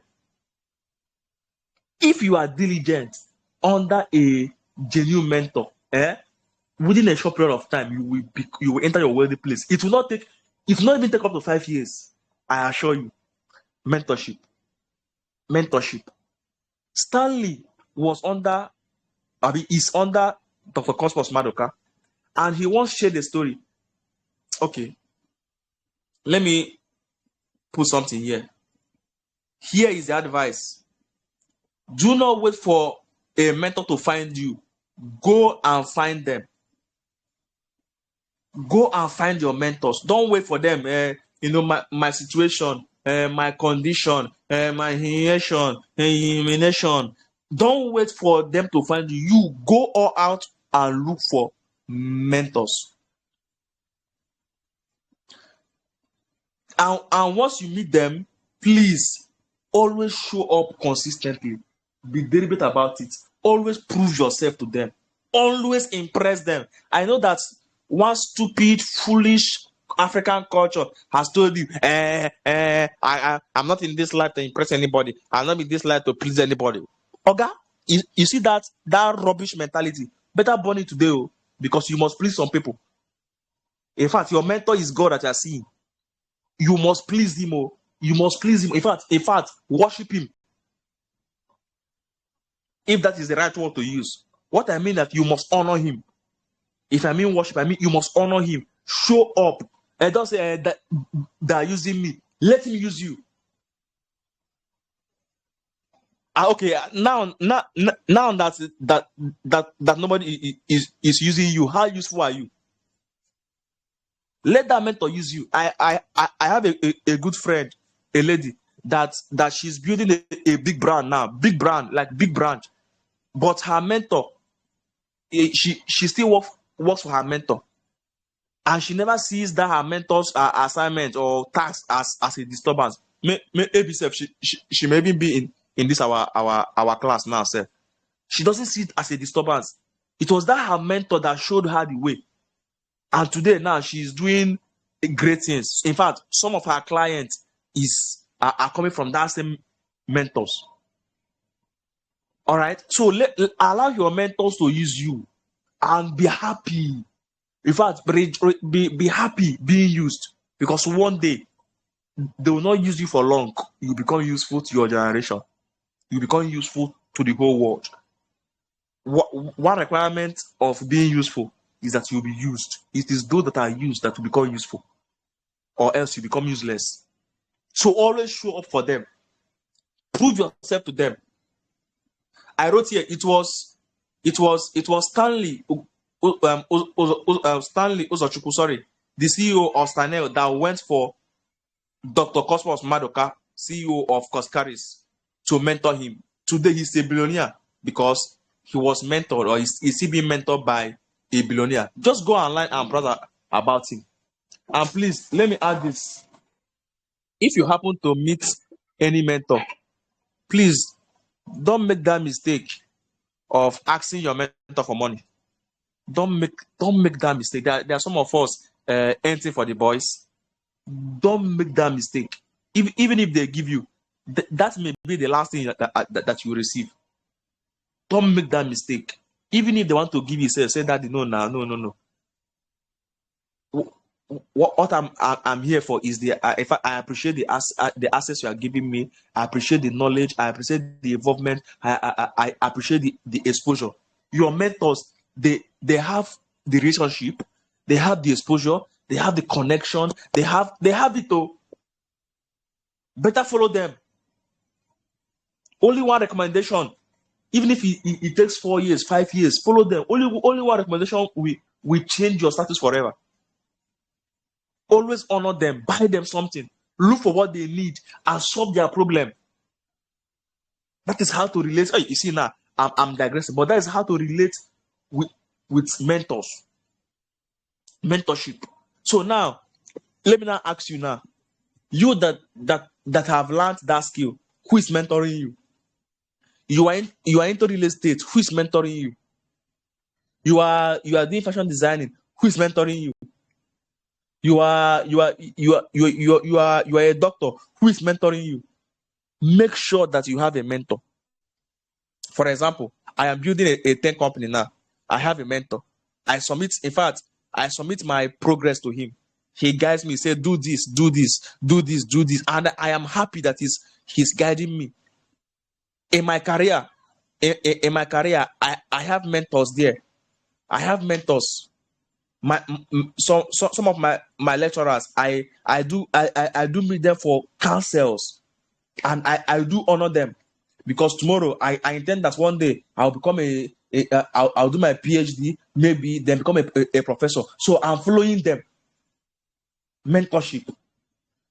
I also have my father in the Lord, who is my spiritual covering. I follow him. I learn from him. I watch him. That is the easiest way to enter the wealthy place. The easiest way. Mentorship. So if you don't have this one, just know that you need it. In fact, start this night to search for you to. The first quarter, I mentor some people who are currently running business. I thank God that they are doing great. There is this one that I believe that they should also be here. There are some of them that are here. Some even met me and said that, okay, sir, I want to run a business. How do I do this thing? I don't want you to do like this. I told her, do this, do this, do this, do this, do it like this. And today now she's doing well in the business. Mentorship. Just one counsel. You don't need to. Just one counsel.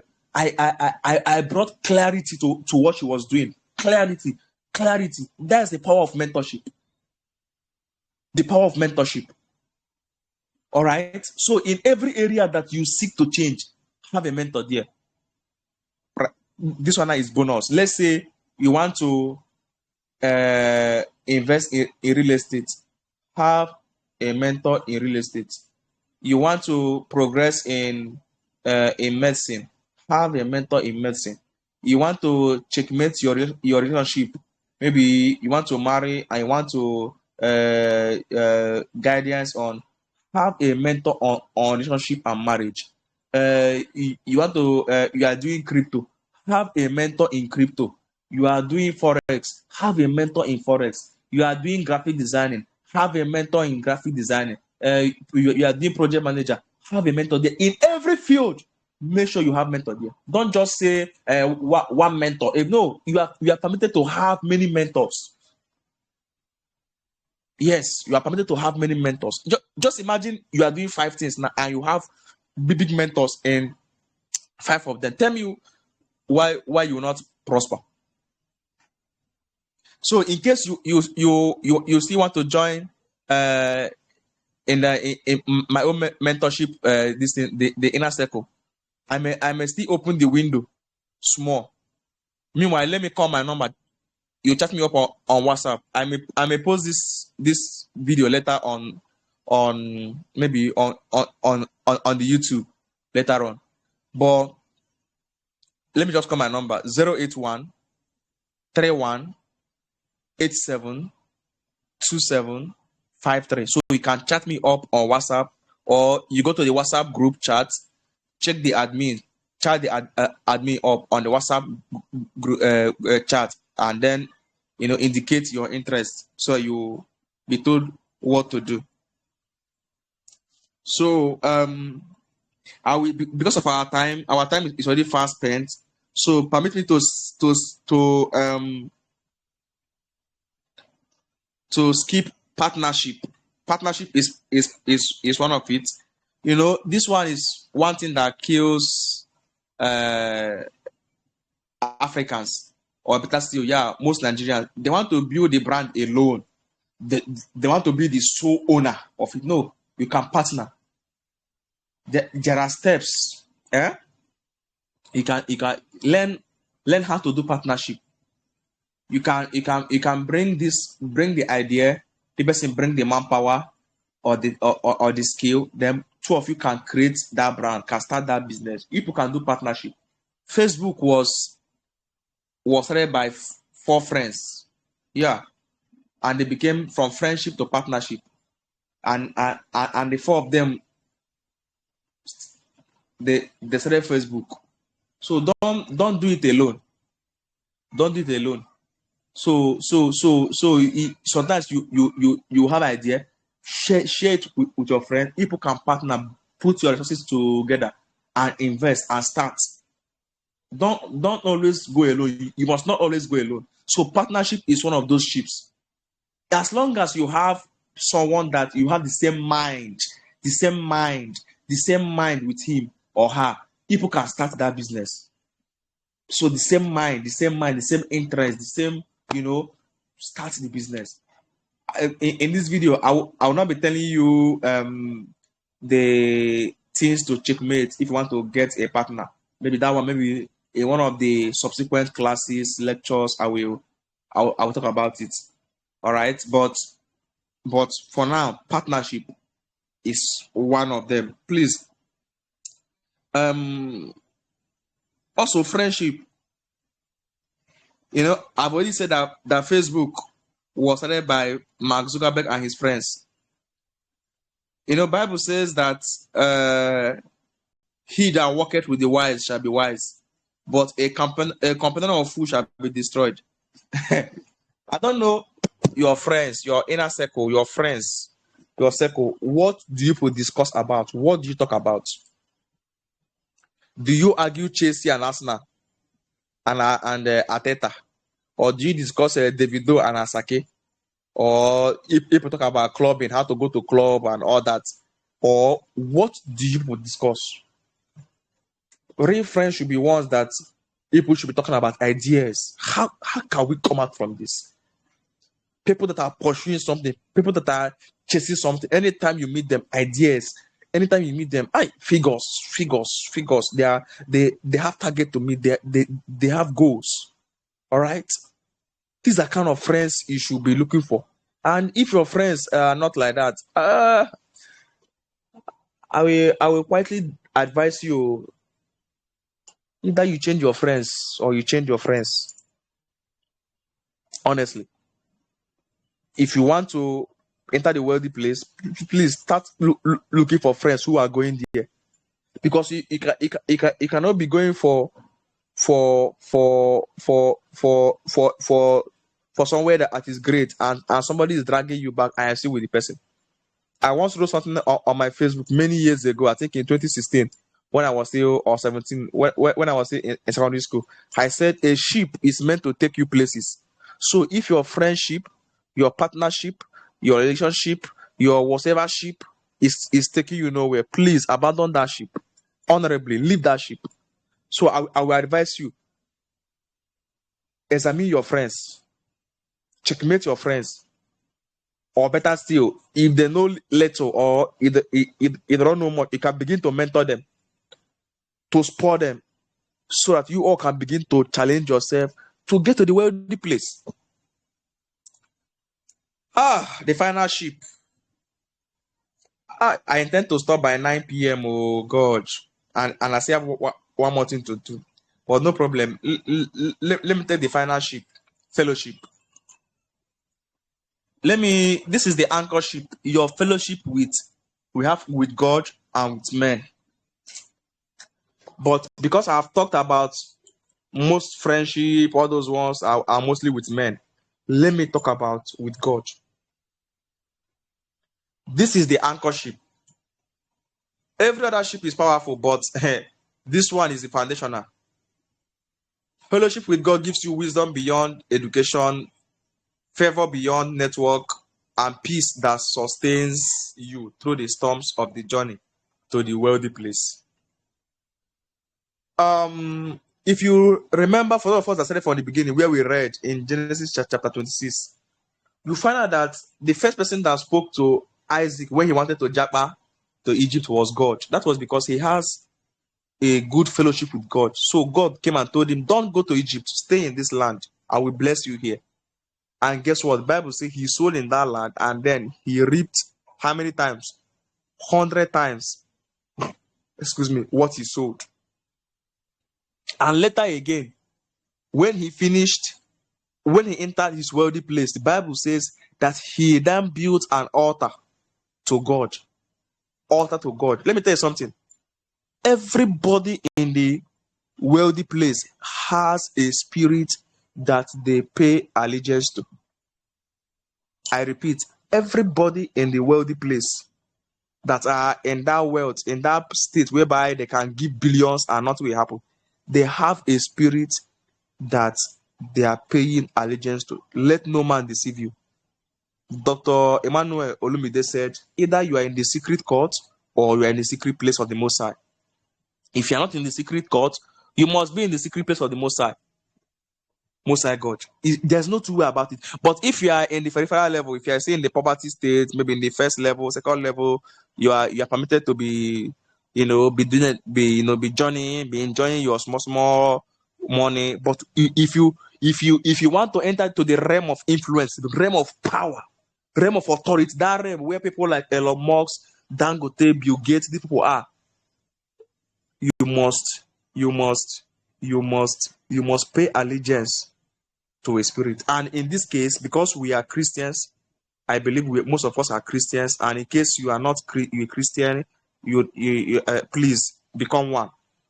And in case you don't even have any good walk with God, you don't have a good relationship with God, I will counsel you to please cultivate one. If you don't know how to start, I've called my number before, 081-3187-2753.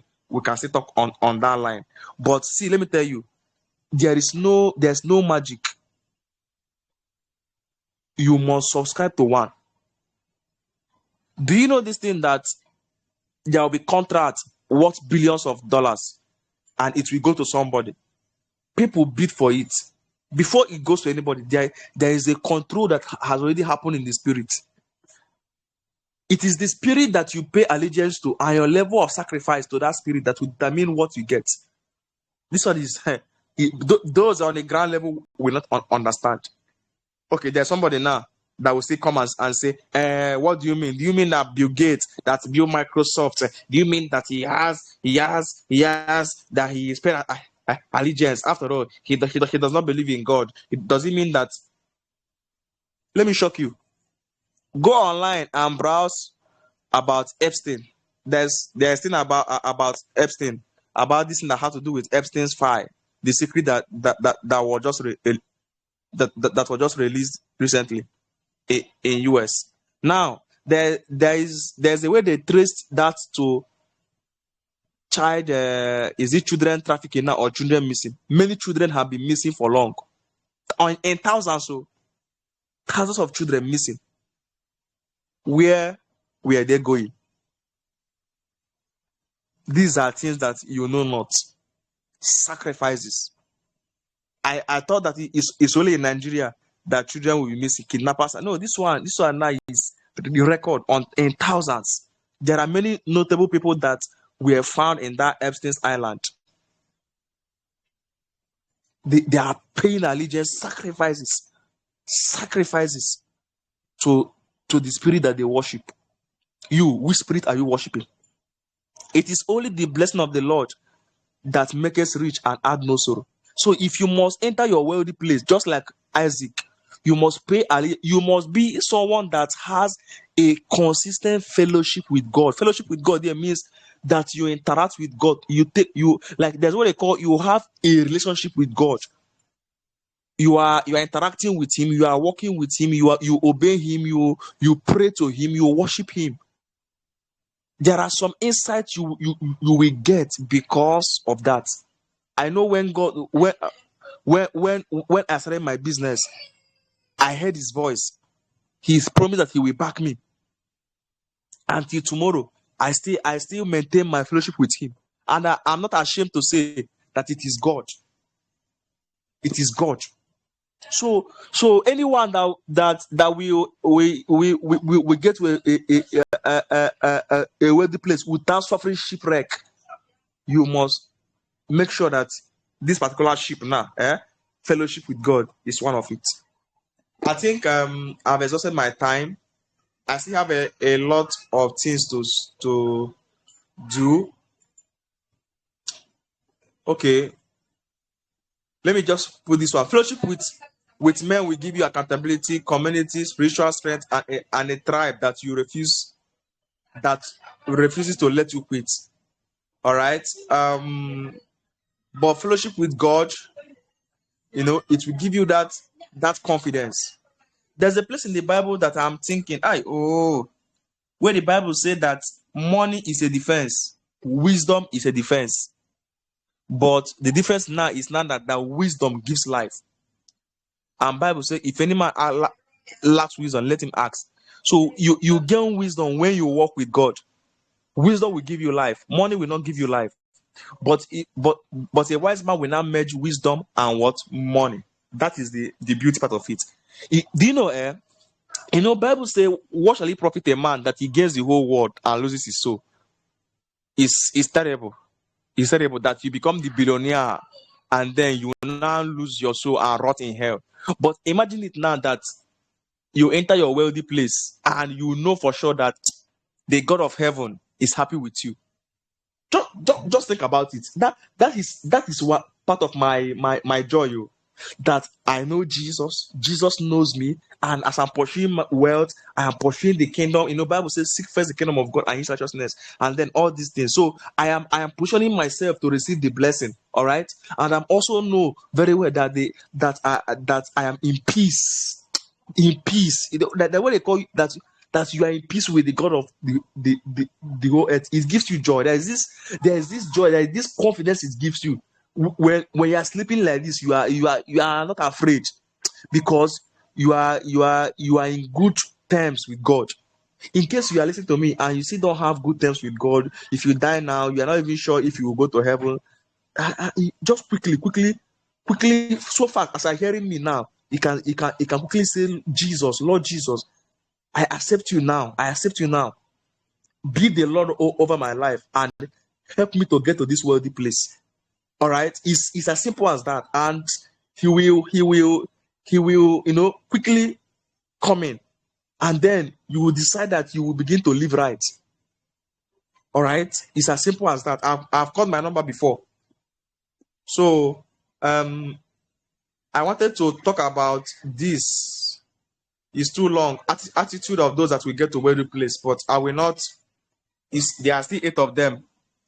Because of time, I will no longer stretch us again. Let me open for question. Hi, there's still another one again. Why we need to get to the wealthy place? I didn't even get about. So let me leave this one. Then next time we will talk about the practicals and then this. Please let me get questions. Let me take your questions, so we call it a night.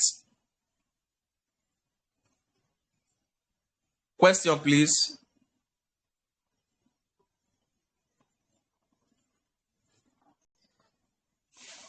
Hello? Hello? Am I the only one here? No, sir. No. No, sir. Yeah. Please, can we ask question if we have?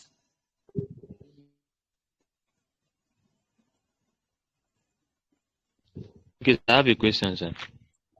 All right, please go ahead. Okay, sir, you mentioned something about we should not wait for mentors to find us, but we should go for mentors. So I wanted to just ask for an advice. How do we approach?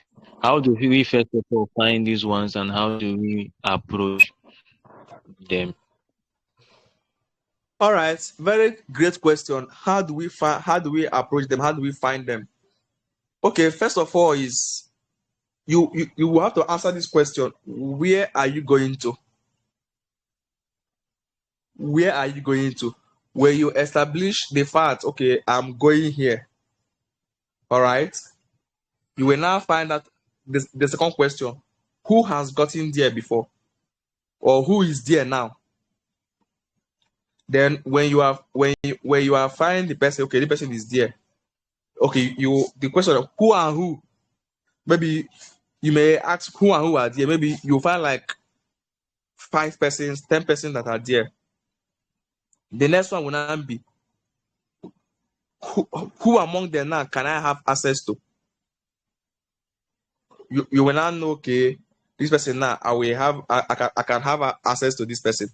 You will not begin to maybe you may not even need to meet them at first to say, please mentor me.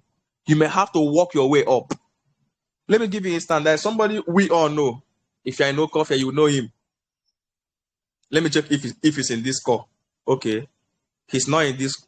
He's not in this. In this conversation. Okay. So in 2021, he began to attend the Revival Hub. So I told him, I said, now that you are attending Revival Hub, make sure that you are not a passive member. Be very active and go on in to the point that the set man, the apostle of that commission, knows you and by name and has your contact. Make sure you walk your way up to the point that he knows you, that he will identify with you. So this young man started to, to walk towards it. He attends the fellowship. He goes very, he joined the workforce, doing all that. The apostle doesn't know him. Until one time like that, I do ask him, how far? Any progress? He says, small. Until one time,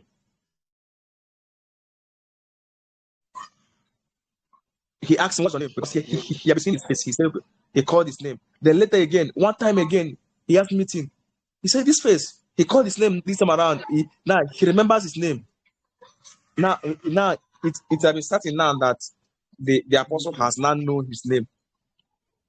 But up to that moment, he doesn't have his contact yet.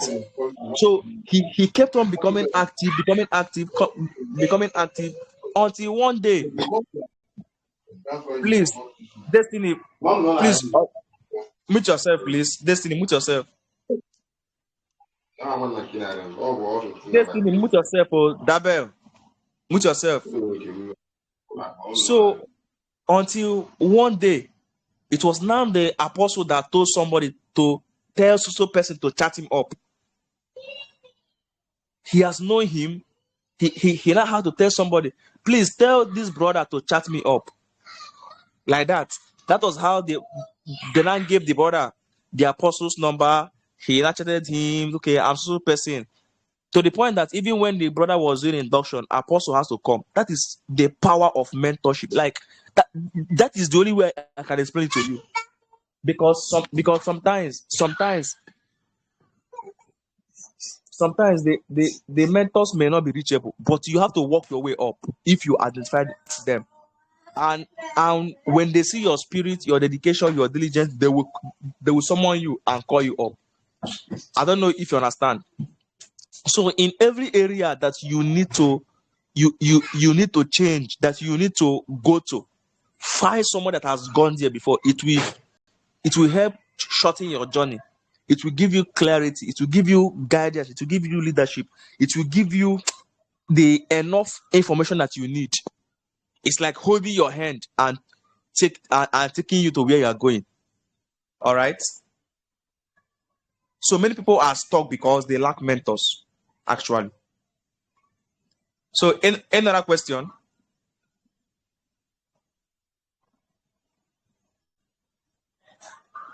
All right. No other question. Please, can we have part 2 of this lecture? Yes, sir. Huh? Yes, sir. Yes, sir. Because you can see my material is still long. I still have a lot of like attitude of those that we go to the there's a habit that you need to cultivate if you must get their habits. It's more of habit. Then why you need the healthy place? Sorry, the wealthy place. I will not be able to exhaust this thing tonight. So please let us have a part 2 of this.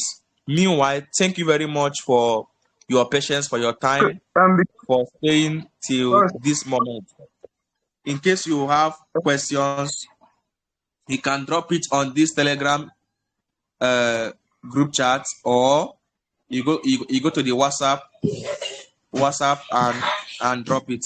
Let me give you assignment. sorry, sir, Let me before give you you go, sir, I don't think let me give you assignment. I have some assignments here that I wrote down. So let me just give you Hello, sir. Can some you hear of me them. before you go, sir? Is it question? No, I just want to a little contribution to what somebody. I think somebody say something on the platform. All right. Please hold on. Let me. Okay, just a minute, please. Okay, okay, sir. So first of all, thank you so much for the class. It's quite insightful and engaging. I sincerely appreciate this your words of knowledge. More grace, sir. Um, I don't know. Am I clear enough? Can you hear me, sir? Yeah, please go ahead. Okay. So someone posted something on the platform. I think the person was saying if the class could be recorded. I don't know if you recorded it, but the person was saying if we could use voice notes so that the class could be compiled for maybe those ones that are not around, or even we that are around, you can get to listen to them again and get to note down the informations you dishing out, sir. So I don't know if that could be possible. Okay, the class is actually being recorded. Is being recorded. Okay. So is there a way we can get the audio, if you could maybe forward it later so that we can still go through it? And even those that are on the platform that maybe probably some of them are not aware that you were live, they could still get the recordings.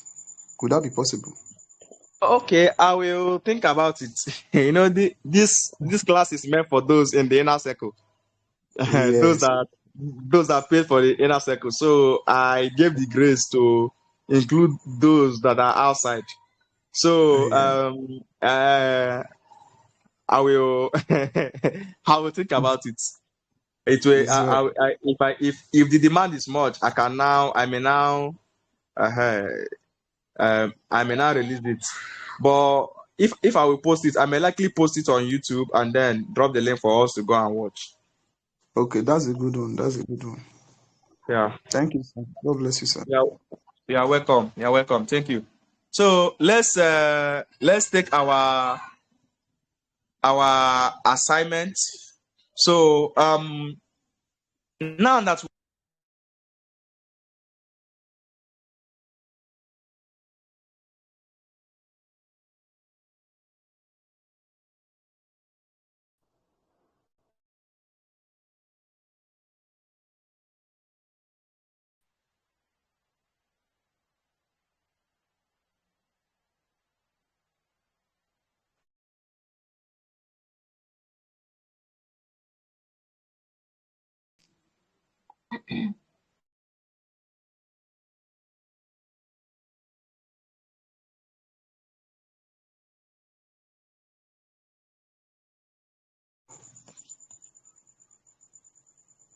Okay.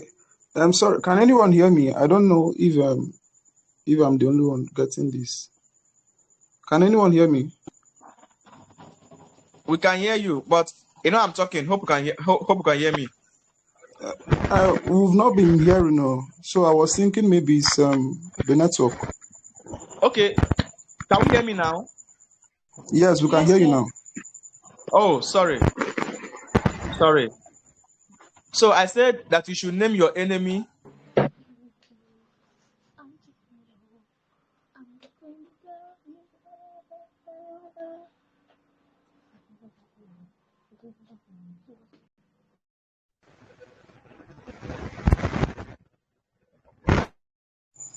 It's muted again. We are not hearing, sir. Okay, it's as if when I open my document, can you hear me now? Yes, we can hear you now. I think Okay. you should just minimize the this in. I think that will work that way if you minimize it. All right, there's no problem. The assignment is very simple. Just identify the enemy that you find around you. Number 2, the shift that you should enter. Then number 3, the room. Stay in a room. When I mean stay in a room, I mean a community that you will join. Then number 4, be accountable. Get 1 or 2 persons that you'll be accountable to. Then if you also want me to be part of those that will mentor you, counsel you in any area, I can even guide you to find mentors in a particular area if it's the area that I'm not much this vast in. I can guide you, get this person. So if you want that kind of guidance too, my inner circle window is still open. I can admit maybe 10 persons again because we are currently 35 or 36 in the inner circle. So my goal is to make us to be 50 by the end of the year. Then I think that 50 people, if I can be able to mentor 50 persons this year, I did well. So if you want to be part of it, you can chat me up again on WhatsApp. I've mentioned my number before, 08131872753. I will be ending the conversation now. I believe nobody has question, and I want to sincerely, honestly. Excuse me, sir. Oh, Vivian. Sir, please, I didn't get question 3 and 4. Question 3 and 4. I said Yes. your cycle. I said you should begin to check out your cycle and edit them. Then number 4, I said be accountable. So the cycle is you should join communities, people that will spoil you to, that will spoil you or that will challenge you to get to the wealthy place. You can equally choose to join my community, my inner circle. So it's still part of those changing of your circle where we can brainstorm together and all that. Then number 4, I say be accountable. Get 1 or 2 persons that you will tell the person, okay, I am on 30 days challenge to be reading at least 5 pages of financial book every day. So I'll be giving you account reports every day. Please be my accountability partner. Things like that. So get people like that will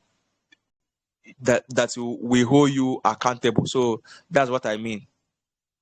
All right. Is it clear? Yes, sir. Thank you, sir. All right. Yeah, welcome. Please, I want to sincerely appreciate all of you that turned in for this class. I am very, very grateful. I am honestly in fact, I am super grateful to have you people on this call. It's not easy for you to call and then people will answer and then listen to you. I am very, very grateful, and I didn't take it for granted.